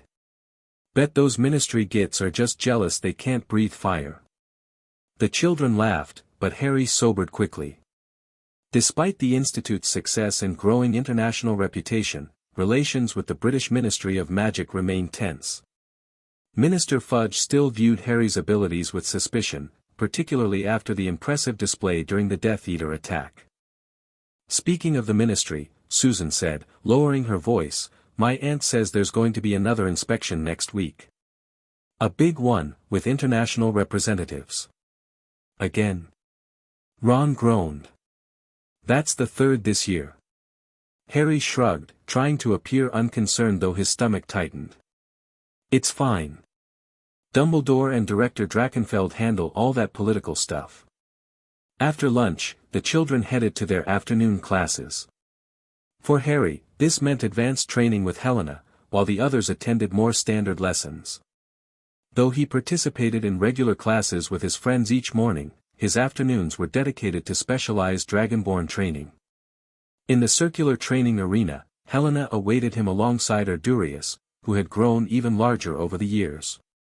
The once blind dragon now saw perfectly, his eyes clear and bright, a gradual healing that researchers attributed to his deep bond with Harry. "Today we'll work on distance communication," Helena announced without preamble. Despite years as Harry's teacher, she maintained her brisk, no-nonsense demeanor. "You've mastered direct connection within visual range. Now we'll extend beyond line of sight." Harry nodded, excited. They'd been building toward this for months. Ardurius will fly to the northern valley, Helena explained, gesturing to a spot barely visible in the distance. You'll remain here and attempt to maintain connection. If successful, you'll direct him to perform specific flight patterns that Charlie will observe and record. The exercise proved challenging.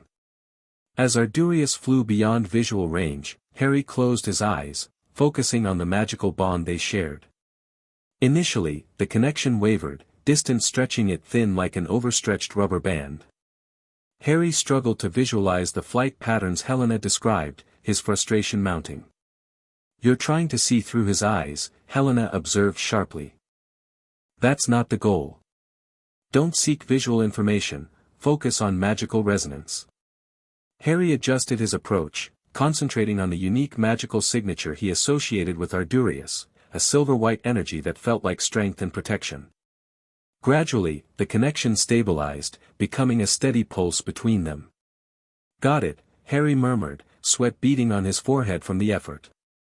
I can feel him clearly now. Good. Direct him to perform a double spiral followed by a north-south traverse. Harry sent the instructions through their connection, imagining the flight pattern and infusing it with intent rather than specific images. To his delight, he felt Ardurius receive and understand the command. When Charlie's Patronus arrived 10 minutes later confirming the dragon had performed exactly the requested maneuvers, Harry whooped with triumph. Excellent progress, Helena said, allowing herself a rare smile. This skill has practical applications beyond convenience. Distance communication with dragons could prove crucial in emergency situations. Like another attack? Harry asked quietly. Helena's expression darkened. Among other possibilities. The Death Eaters have been quiet since the Battle of Dragon Valley, but Lucius Malfoy's escape with those ancient texts concerns me. Dumbledore says they're probably still figuring out how to use the information, Harry said, repeating what he'd overheard during a recent staff meeting. Perhaps. But preparation remains essential. Helena handed him a leather-bound journal. I want you to practice distance connections daily with different dragons. Record your results and any variations in difficulty based on species or individual. Harry took the journal, knowing better than to complain about extra homework to Helena. Besides, he genuinely enjoyed deepening his connections with the dragons. As they concluded the session, Remus appeared at the arena entrance, looking unusually serious. Harry, he called, Dumbledore needs to see you in the main conference room. Something's happened. The conference room buzzed with tense voices when Harry entered. Dumbledore stood at the head of the table, surrounded by institute staff and several people Harry didn't recognize. Everyone fell silent as Harry approached. Ah, Harry, Dumbledore greeted him, though the usual twinkle was absent from his eyes. Thank you for coming so promptly. We have a situation that concerns you. What's wrong? Harry asked, instinctively reaching for his connection to Ardurius for reassurance. Nothing to fear immediately, Dumbledore assured him. But we've received some concerning intelligence. He gestured to a stern-looking witch with a monocle. This is Madame Amelia Bones, Susan's aunt and head of the Department of Magical Law Enforcement. We've captured one of the Death Eaters involved in the attack 2 years ago, Amelia explained directly. Under Veritaserum questioning, he's revealed concerning information about Lucius Malfoy's plans regarding you. Harry straightened his shoulders, determined to show he could handle whatever news they had. What kind of plans? Dumbledore exchanged glances with Remus before answering. It appears Mr. Malfoy has been studying the stolen Dragonborn texts extensively. He's developed a theory about your connection to the dragons, and potentially, a method to redirect it. Redirect it? Harry repeated, confused. You mean, take control of my connection? Worse, Helena said grimly. He believes he's found a ritual that could transfer your Dragonborn abilities to another person. Specifically, to his son. Harry's eyes widened. Can that even work? In theory, perhaps, Dumbledore said carefully. The ancient texts describe certain blood rituals that could potentially transfer inherited magical abilities under specific circumstances. However, such magics are extremely dangerous and unpredictable. Potentially fatal to both participants, Helena added bluntly. Harry swallowed hard. So he wants to, what? Kidnap me for this ritual? That appears to be the plan, Amelia confirmed. According to our intelligence, Malfoy has been gathering rare ingredients and consulting with dark wizards specializing in blood magic. We believe he's preparing to attempt this ritual during the upcoming solar eclipse, which has significant magical properties. That's less than 2 weeks away, Remus said tensely, moving closer to Harry's side. Precisely why we've called this meeting, Dumbledore said. We need to implement additional security measures immediately. The upcoming ministry inspection complicates matters. We can't simply lock down the facility without raising political concerns. Then cancel the inspection, Charlie suggested heatedly. Harry's safety comes first. Director Drakenfeld shook his head. Impossible without severe diplomatic consequences. The international representatives are already en route. Cancellation would suggest we have something to hide. Besides, Dumbledore added, maintaining normal operations provides certain advantages. Malfoy may be less cautious if he believes we're distracted by the inspection. Harry listened as the adults debated various security plans, feeling a mixture of fear and determination. The thought of someone trying to steal his dragon connection, the heart of who he'd become, filled him with cold anger. What about the dragons? He asked suddenly, interrupting the discussion. Can I warn them about what's happening? All eyes turned to him. What do you mean exactly, Harry? Dumbledore asked with interest. If Malfoy's planning to steal my connection, the dragons should know they might be targeted too, Harry explained. They're not just magical creatures, they're intelligent beings who deserve to know when they're in danger. Helena nodded approvingly. The boy's right. The dragons are stakeholders in this situation. Their awareness could provide another layer of protection. Can you communicate something this complex to them?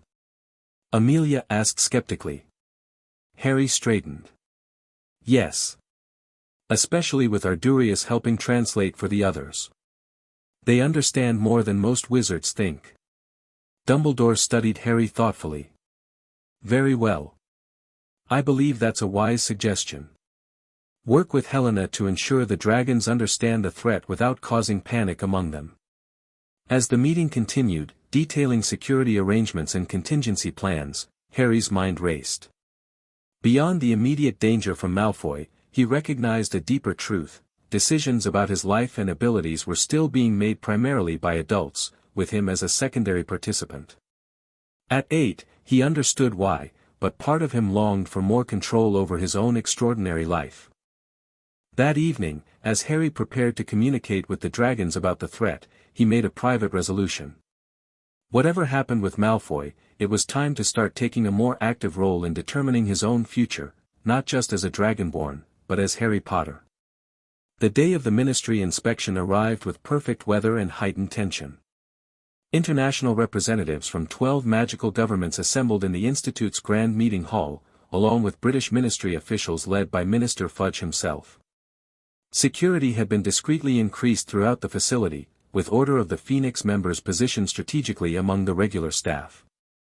Harry stood beside Director Drakenfeld on the welcome platform, dressed in formal robes designed with subtle dragon scale patterns, a gift from Charlie's mother. At 8, he'd grown taller and stronger, his wild black hair still unmanageable but his green eyes clear and confident behind new, properly fitted glasses. Distinguished visitors, Drakenfeld began, addressing the assembled dignitaries, welcome to the International Institute for Draconic Studies. We're honored by your interest in our unique research and educational programs. As Drakenfeld continued with diplomatic pleasantries, Harry scanned the crowd, noting familiar and unfamiliar faces. Dumbledore stood near the back, conversing quietly with a tall African wizard Harry recognized as the Ugandan Minister for Magic. Remus and Helena flanked the room's main entrance, looking casual but alert. Minister Fudge stepped forward as Drakenfeld concluded, his bowler hat clutched nervously in his hands. Yes, very impressive facilities, Director. But we're all here primarily to assess the situation with young Mr. Potter and these dragons, aren't we? The international community has expressed understandable concerns about dragons gathering in unprecedented numbers around a child. Murmurs rippled through the assembled officials. Harry felt a flash of annoyance at being discussed as a situation rather than a person. Dumbledore smoothly intervened. Perhaps Mr. Potter himself might address those concerns, Minister.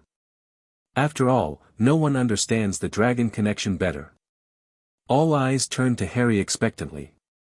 Though he'd participated in previous inspections, he'd never been asked to formally address such a distinguished gathering. He took a deep breath, remembering Remus's coaching on public speaking. "Thank you, Professor Dumbledore," Harry began, his voice steady despite his nerves. "Minister Fudge, honored guests, I understand your concerns about my connection with the dragons. 2 years ago, I might have shared them.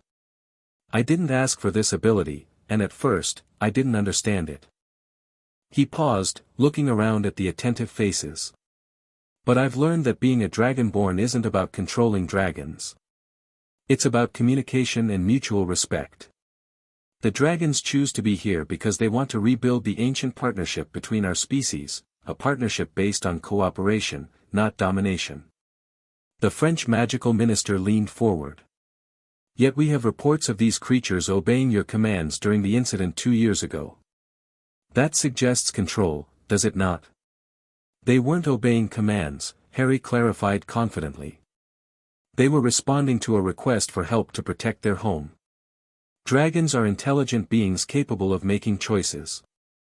They chose to defend the Institute because it's a place where they're respected, not treated as dangerous creatures to be contained." A ripple of surprised murmurs ran through the audience. The concept of dragons as thinking partners rather than beasts to be managed challenged centuries of wizarding assumptions. "Perhaps a demonstration would help illustrate young Potter's point," suggested the German representative, a practical-looking witch with silver-streaked hair. "We've heard much about this dragon connection. Seeing it firsthand would be illuminating." Fudge looked uncomfortable but nodded grudgingly. "Yes, a controlled demonstration seems reasonable." Harry exchanged glances with Dumbledore, who gave an almost imperceptible nod. They'd anticipated this request and prepared accordingly. "I'd be happy to demonstrate," Harry agreed. "If you'll all follow me to the central arena." The inspection party moved through the Institute grounds to the large circular training area where Harry normally worked with Helena. The dignitaries settled into conjured seating around the perimeter while Harry took position in the center. "With your permission," Harry said formally, "I'll call 3 dragons to demonstrate different aspects of the dragonborn connection." At Fudge's nervous nod, Harry closed his eyes briefly, sending out a mental call to his chosen dragons.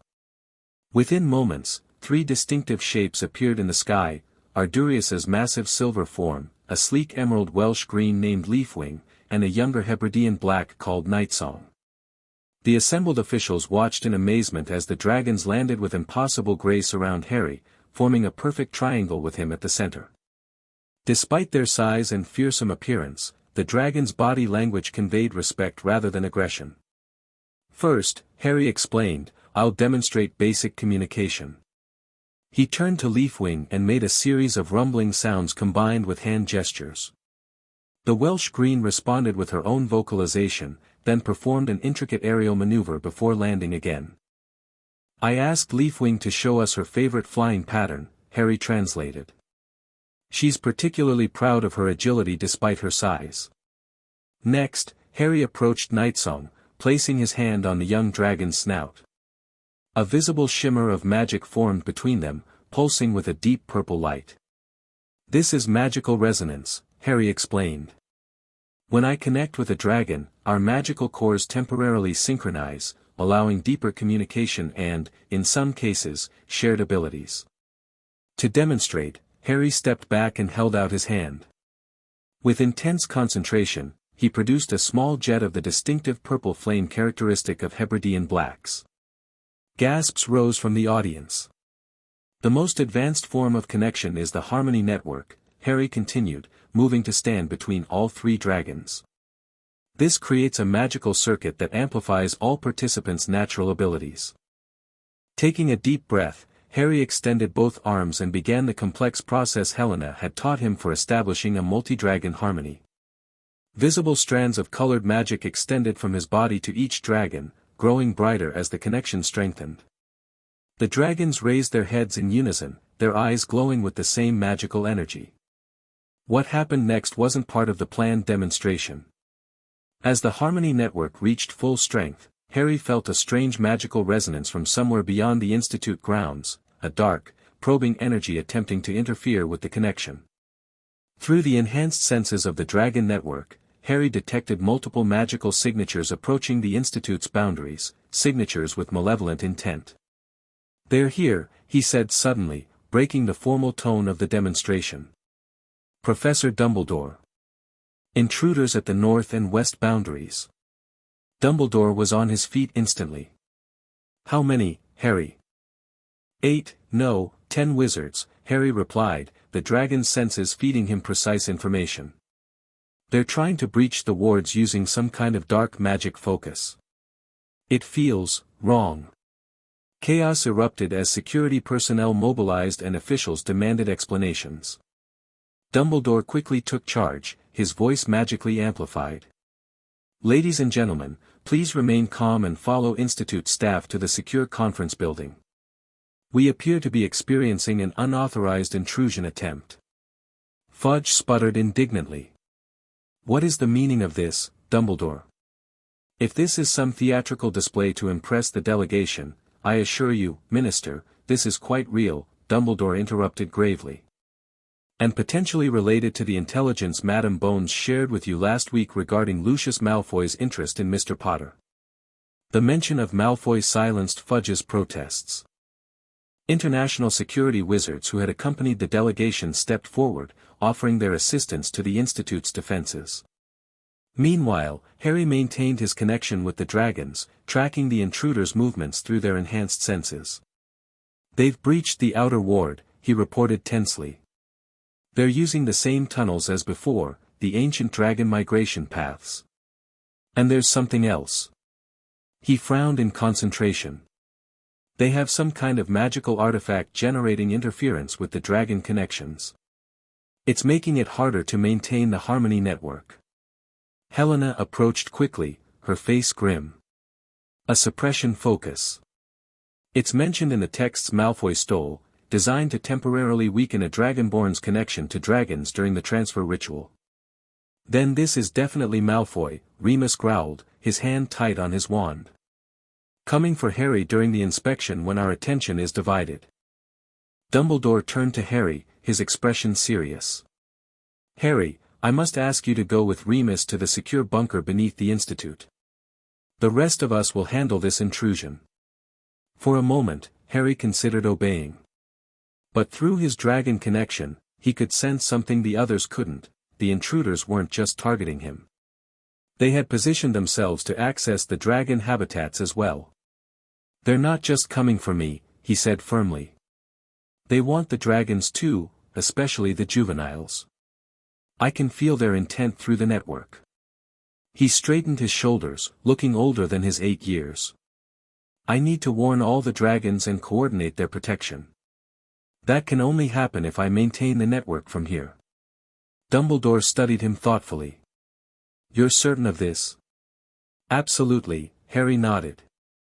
"The suppression focus they're using, it doesn't just weaken my connection. It causes pain to the dragons within its range. I need to help them resist it." After a moment's consideration, Dumbledore nodded. "Very well. But you'll remain within a protective perimeter at all times, with Remus, Helena, and myself coordinating defense around you." As Institute security forces mobilized alongside volunteer wizards from the delegation, Harry expanded his dragon network, connecting not just with his 3 demonstration dragons but with every dragon within range of his magic. Through their combined senses, he created a comprehensive awareness of the entire facility, every approach, every vulnerability, every intruder's position. West Tunnel Group has reached the secondary chambers, he reported, eyes closed in concentration. North Group is heading toward the nursery habitats where the youngest dragons are kept. They're carrying containers of some kind, magical restraints, I think. They want young dragons for the ritual, Helena realized. Newly formed magical cores would be easier to manipulate during a transfer. Dumbledore dispatched defensive teams to both locations, while Harry worked with the dragons to create a protective response. Through the network, he helped the adult dragons guide their younger counterparts to safer locations within the facility, away from the approaching intruders. As the confrontation unfolded, the international delegation witnessed firsthand the extraordinary cooperation between Harry and the dragons, not as master and servants, but as strategic partners coordinating a complex defense. Minister Fudge and several officials observed from the secured conference room, watching through magical monitoring charms as Harry directed the defensive effort. The ministry's preconceptions about dangerous beasts needing control were being systematically dismantled before their eyes. Extraordinary, murmured the Japanese magical representative. The boy doesn't command, he requests, and they respond with intelligence and purpose. The first direct confrontation occurred at the nursery habitat, where 4 masked Death Eaters encountered not only Institute security but 5 adult dragons who had positioned themselves protectively around the younger ones. The wizards attempted to use the suppression focus, a crystal orb glowing with sickly green light, but found its effects weakened by Harry's countermeasures through the dragon network. Through his connection, Harry could feel the dragon's pain when the device activated, but also their determination to resist. He channeled supportive energy back to them, creating a magical buffer against the worst effects. The suppression focus is draining them, he reported tensely. They can't maintain defense much longer under its influence. We need to destroy those devices, Helena said. But direct magical attacks might trigger explosive feedback. Harry thought quickly, drawing on both his training and the dragon's ancient knowledge accessible through the deep connection. Dragonfire, he realized suddenly. Not directed at the devices themselves, but at the wizard's protective shields. Dragon magic disrupts wizard cast protections, it's why dragon hide is used in protective gear. Through the network, Harry coordinated a precise attack. 3 dragons unleashed carefully controlled jets of flame that shattered the Death Eater's shield charms without harming the wizards themselves. In that moment of vulnerability, Institute security wizards disarmed and captured the intruders, securing the suppression focus. At the western approach, a similar strategy succeeded, though 2 Death Eaters managed to escape back into the tunnels. Reports from throughout the facility indicated that most of the intrusion had been contained with minimal damage and no serious injuries. But through the dragon network, Harry sensed the confrontation wasn't over. A magical signature more powerful than the others was moving through a different tunnel system, approaching from the east, a path they hadn't anticipated. There's someone else coming, he announced urgently. A single wizard, but magically stronger than the others. And they have another device, larger, more powerful. Helena's expression darkened. Lucius Malfoy. And likely the primary transfer focus for the ritual. Before they could redirect defenses, a massive explosion rocked the eastern side of the facility. The magical backlash disrupted Harry's dragon network momentarily, causing him to stagger as connections temporarily broke. Harry! Remus caught him before he could fall, steadying him as he fought to re-establish the connections. I'm okay, Harry gasped, though the magical recoil had left him dizzy. But the dragons near the explosion are disoriented. The suppression effect is stronger with this device. Through the fragmented network, Harry sensed Lucius Malfoy entering the main research building, moving purposefully toward the central laboratories where samples of Harry's blood and magical signature were stored for study. He's going for my blood samples, Harry realized. He needs them for the ritual. Dumbledore immediately dispatched Aurors to intercept, but Harry sensed they wouldn't reach Malfoy in time. Making a split-second decision, he focused on Ardurius, their connection still strong despite the interference. I need to stop him directly, Harry said firmly. Ardurius can get me to the labs before Malfoy reaches the secure storage. Absolutely not. Remus protested. It's too dangerous. We don't have time to argue, Harry insisted. He's after my blood and magical signature. If he gets them, he could perform the ritual without me, using those components as a foundation. The dragons and I are the only ones who can reach him in time. Helena stepped forward unexpectedly. The boy's right. Dragon magic can counter the suppression focus, but only with a dragonborn directing it. I'll go with him. After a moment of tense deliberation, Dumbledore nodded. Very well. But I'm coming as well. He turned to Remus. Coordinate the remaining defenses here. We'll contact you once Malfoy is neutralized. Moments later, Harry soared toward the research complex on Ardurias's back, flanked by Dumbledore and Helena on conjured broomsticks. Through his restored connection with the dragons near the laboratories, Harry could track Malfoy's movements with increasing precision. He's in the central chamber, Harry reported as they approached. He's already breached the first security door to the storage units. We'll enter through the skylight, Dumbledore decided. Direct approach, but with caution. Helena, be prepared to counter any dark artifacts he's employing. Harry directed Ardurias into position above the laboratory's glass dome. Below, they could see Lucius Malfoy working methodically to dismantle the magical protections around a sealed storage unit containing research samples. Now, Dumbledore commanded. Ardurias released a precisely controlled jet of flame that melted the center of the glass dome without damaging the surrounding structure. As the opening cleared, Dumbledore cast a shield charm around their group as they descended into the laboratory. Malfoy spun around, wand raised, his aristocratic features contorted with surprise and anger.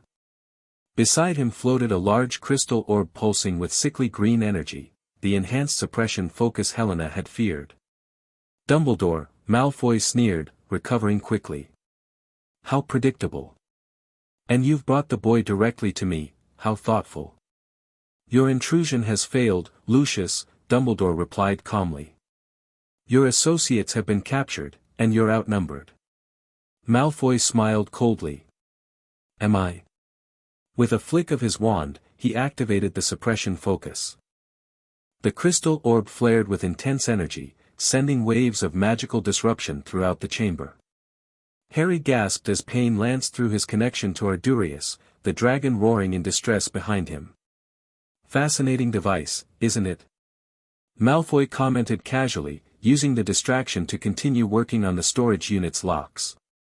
Ancient design, specifically created to manage unruly dragonborn. The texts you so carelessly protected contained quite detailed instructions. Despite the pain, Harry fought to maintain his connection with Ardurias. Drawing on everything Helena had taught him about managing magical disruption, he created a buffer between himself and the suppression field, not blocking it completely, but reducing its worst effects. The ritual won't work, Malfoy, Helena said sharply, moving to shield Harry while Dumbledore engaged Malfoy directly with a series of complex spells. Blood transfer of inherited magical traits requires willing participation. You can't force it. Perhaps not traditionally, Malfoy acknowledged, deflecting Dumbledore's spells with surprising skill. But the ancient texts describe exceptions during celestial alignments. Today's eclipse provides the necessary conditions to override certain requirements. As Dumbledore and Malfoy dueled across the laboratory, Helena worked to counter the suppression focus while Harry concentrated on helping Ardurias resist its effects. The massive dragon was visibly struggling, scales dulling under the magical assault. Through his strained connection, Harry sensed something critical. The suppression focus affected dragon magic, but not all aspects of the dragonborn connection. The knowledge transmission element remained functional, allowing Harry to access the ancient dragon memories about such devices. Helena, he called urgently, the focus has a resonance pattern. If we match it but invert the magical frequency, we can neutralize it. Helena looked surprised but quickly understood. Like sound waves canceling each other. But we'd need a powerful magical source operating on a similar principle to the dragons but not affected by the suppression. Harry realized. My human magic infused with dragon characteristics.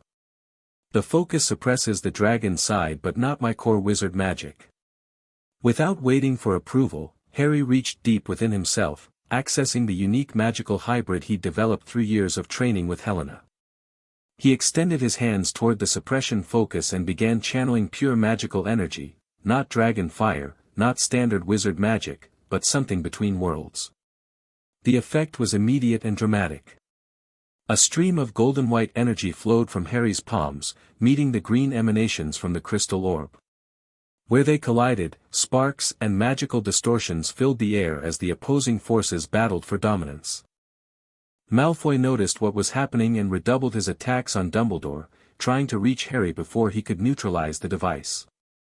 "You don't understand what you're interfering with," he shouted. "The Dragonborn legacy belongs to proper wizarding bloodlines, not some half-blood raised by monsters." Harry ignored the taunts, focusing entirely on maintaining the counterspell. He could feel the suppression focus weakening, its hold on Ardurius and the other dragons diminishing. Through their strengthening connection, the dragons began contributing their own magical resistance, creating a feedback loop that accelerated the neutralization process. With a sudden, high-pitched whine, the crystal orb cracked, green energy dissipating in a harmless shower of magical particles. Ardurius immediately straightened, his full power restored, and released a triumphant roar that shook the laboratory.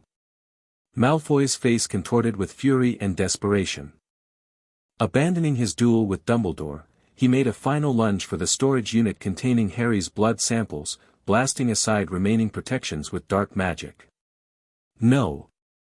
Harry shouted, instinctively extending his hand. What happened next surprised everyone, including Harry himself. A focused jet of dragon fire erupted from his palm, not the small controlled flames he'd demonstrated earlier, but a powerful blast that intercepted Malfoy mid-motion. The fire didn't burn him directly but formed a cage of magical flames around him, halting his movement and forcing him to drop his wand. Dumbledore quickly seized the opportunity, binding Malfoy with magical restraints impervious to any counterspell. Helena secured the partially damaged storage unit, ensuring the sensitive materials remained protected. As the magical fire cage dissipated, Harry stared at his hands in shock. He'd never produced such powerful dragon magic without direct connection to a specific dragon before. "Well done, Harry," Dumbledore said softly, approaching the stunned boy. "Though I suspect that particular manifestation was as surprising to you as to us." "It just happened," Harry admitted, still staring at his hands. "I didn't even think about it. I just didn't want him to get the samples." Helena studied him with intense scientific interest. "The suppression focus may have had an unexpected effect. By forcing your magic to operate independently of the dragon connection, it might have catalyzed integration of those abilities into your core magic." "Meaning?" Remus asked, having arrived with Aurors to secure Malfoy. "Meaning," Helena explained, "that Harry may have permanently incorporated certain dragon magical traits into his own magical signature. He's becoming more genuinely hybrid in his abilities, not just borrowing dragon magic, but manifesting it as part of his own natural magic." Malfoy, despite his restraints, laughed coldly. "You still don't understand what the boy truly is, do you, Dumbledore?" The texts were quite specific. The Dragonborn isn't merely a wizard with dragon affinity. When fully realized, they become something altogether new, neither fully human nor dragon, but a bridge between worlds. "Take him away," Dumbledore instructed the Aurors, though his thoughtful gaze lingered on Harry. As Malfoy was led from the laboratory, Harry approached Ardurius, placing a hand on the dragon's snout. Their connection flowed strong and clear, unhindered by any suppression effects. "Thank you," he said simply, conveying through their bond his gratitude for the dragon's steadfast support. Ardurius rumbled affectionately, projecting back a sense of pride and belonging that needed no translation. The aftermath of what became known as the eclipse incursion transformed the Institute in unexpected ways. Far from dampening international support, the coordinated defense, particularly the remarkable cooperation between Harry and the dragons, generated unprecedented interest in the Dragonborn phenomenon and dragon-human relations more broadly. 2 days after the attack, Harry found himself once again addressing the international delegation, this time with Minister Fudge noticeably more subdued in his criticisms. "What we witnessed was extraordinary," the German representative declared. "Not simply magical power, but a new paradigm for magical cooperation between species traditionally considered separate and often antagonistic." The Japanese delegate nodded agreement. "My government proposes establishing a permanent international research exchange with the Institute. The implications extend beyond dragon relations to potential new approaches for all magical being cooperation." Even Minister Fudge, under immense diplomatic pressure, adopted a more conciliatory tone. "The Ministry of Magic recognizes the unique value of the Institute's work and acknowledges that our previous concerns about Mr. Potter's dragon affinity may have been somewhat overstated." This grudging admission, Harry knew, had much to do with the fact that Lucius Malfoy, long one of Fudge's primary supporters and advisors, now sat in ministry holding cells facing serious charges of attempted kidnapping, unauthorized use of ancient blood magic, and endangering protected magical creatures. After the formal proceedings concluded, Dumbledore found Harry sitting with Ardurius on their favorite hilltop overlooking the Institute grounds. "Quite a dramatic few days," Dumbledore observed mildly, conjuring a comfortable chair beside Harry. "How are you feeling about everything?" Harry considered the question seriously. "Relieved that Malfoy's been stopped. Glad the dragons are safe. But also..." He hesitated, trying to articulate complex feelings. "Also a bit worried about what's happening to my magic. The dragon fire I produced during the fight, it felt different. More like it was coming from me, not just through me from the dragons." Dumbledore nodded thoughtfully. "Helena believes your magical core is evolving, adapting to the constant exposure to dragon magic by incorporating certain elements permanently. Is that dangerous?" "Unknown," Dumbledore admitted candidly. "You are unique in modern magical history, Harry. While ancient texts reference dragonborn abilities, none describe someone with your level of integration at such a young age. You're writing new chapters in magical understanding."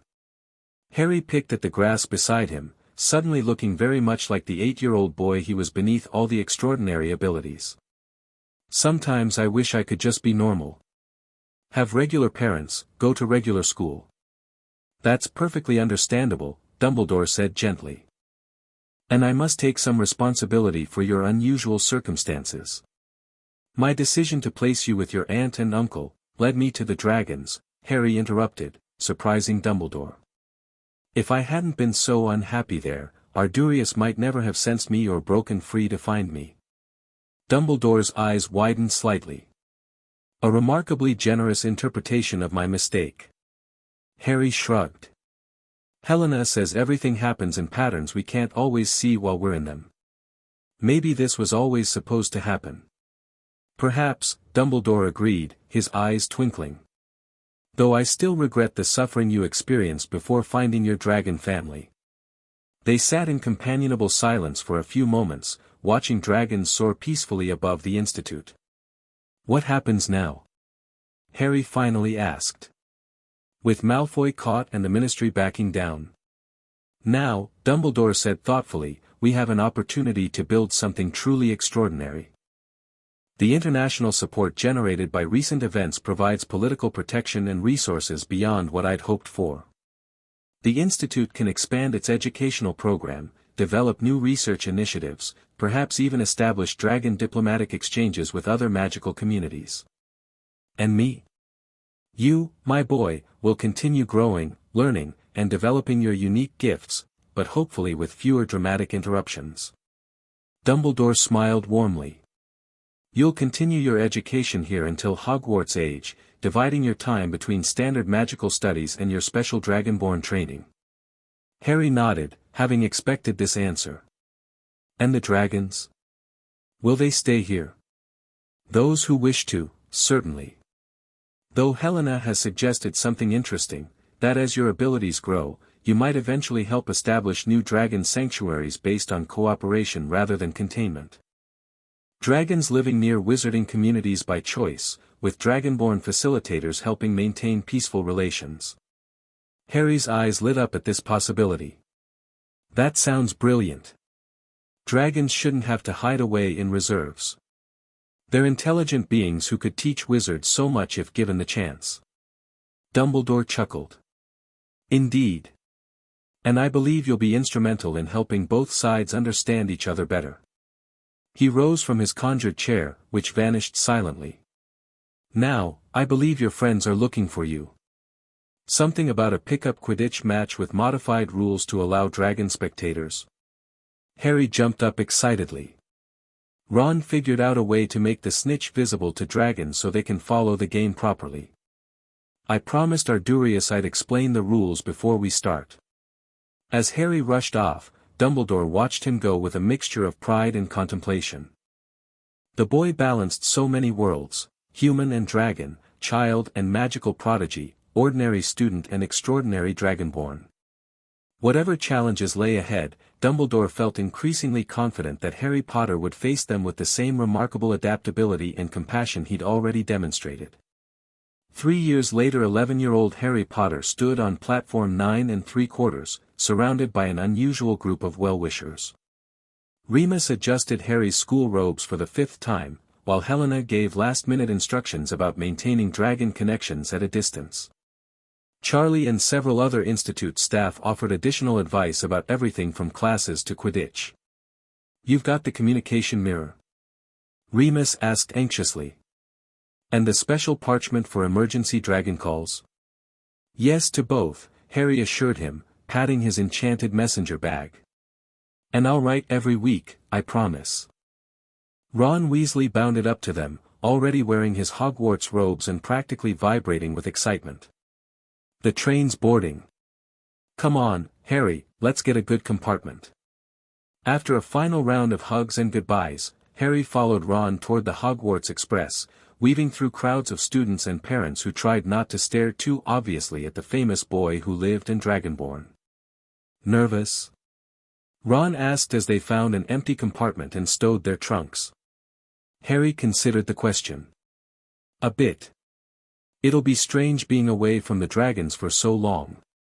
"You'll see them during holiday breaks," Ron reminded him. "And didn't Helena set up that special connection point in the Forbidden Forest for emergencies?" "Yeah, but it's not the same as being with them every day." Harry glanced out the window at the platform where Remus still stood watching anxiously. "I'll miss everyone." Ron nodded understandingly. After 3 years as Harry's best friend at the Institute's school program, he'd witnessed firsthand the unique family Harry had built among humans and dragons alike. The compartment door slid open, and Neville Longbottom peered in nervously. "Mind if I join you?" "Course not." Ron welcomed him enthusiastically. "Grab a seat. We were just talking about what Harry will miss most from the Institute." As more friends joined them, Susan Bones, Hermione Granger, a brilliant new student they'd met during orientation, and eventually the twins Fred and George Weasley, the conversation flowed from Institute memories to Hogwarts expectations. Harry participated happily, but part of his attention remained connected to the magical thread linking him to Ardurius, who watched from a carefully concealed position in the hills beyond King's Cross. Through their bond, Harry shared his excitement and nervousness, receiving calm reassurance in return. Over the past 3 years, Harry's abilities had continued developing in fascinating ways. He could now maintain dragon connections across considerable distances, communicate with multiple dragons simultaneously, and produce various forms of dragon magic independently. Helena's prediction had proven accurate, his magical core had indeed incorporated draconic elements permanently, creating a unique hybrid magic that continued to surprise researchers.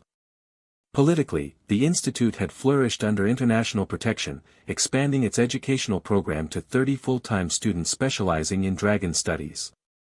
The Prophet now regularly published positive articles about Britain's Dragon Ambassador, a dramatic shift from the fearful coverage of Harry's early days with the dragons. Even the Ministry had grudgingly embraced the Institute's success, particularly after Lucius Malfoy's conviction and the subsequent discovery of other illegal activities through examination of his records.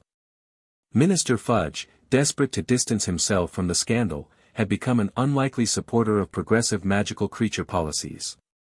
As the Hogwarts Express pulled away from the station, Harry felt Ardurius take flight, following at high altitude, invisible to Muggles but maintaining their connection as long as possible. They'd worked out a communication schedule for the school year, with regular update times and emergency protocols if needed. "You're doing it again," Hermione observed curiously. "That thing where you look far away but not really at anything." Harry blinked, returning his full attention to the compartment. "Sorry. Just checking in with Ardurius. He's following the train for a bit." "Wicked," Fred and George said in unison, still fascinated by Harry's dragon connections despite years of exposure through their brother. "Will it be hard?" Hermione asked thoughtfully. "Balancing regular Hogwarts studies with your dragonborn abilities?" "Professor McGonagall mentioned you'll have special permission for some independent study periods." Harry nodded. "Helena designed a training program I can follow at Hogwarts. And Dumbledore arranged for a secure location where I can practice dragon magic safely when needed." He smiled slightly. "Plus, Charlie says Hagrid's thrilled to have a dragon expert among the students. I'll probably spend lots of time helping him with dragon-related projects." As the conversation shifted to house sorting predictions, Harry gazed out the window at the passing countryside. Part of him would always belong with the dragons, the extraordinary beings who had rescued him as a child and shaped his magical development in unprecedented ways. But another part looked forward to this next chapter, experiencing Hogwarts like his parents had, making new friends, exploring standard magic more deeply. Being dragonborn wasn't just about dragons, he'd come to realize. It was about bridging worlds, finding connections between different magical communities, species, and traditions. At Hogwarts, he would have new opportunities to build those bridges. Miles above, Ardurius sent a pulse of affection and pride through their connection before banking away to return to the Institute. The massive dragon, once broken and blinded in Gringotts' depths, now soared freely as guardian and friend to the young wizard who had changed everything. Harry smiled, sending back his own wave of gratitude and love. Whatever challenges awaited at Hogwarts and beyond, he would face them with the strength of both his worlds, human and dragon, supporting him every wing beat of the way. The end. Thank you for watching this video. Please be sure to subscribe to our channel and like this video.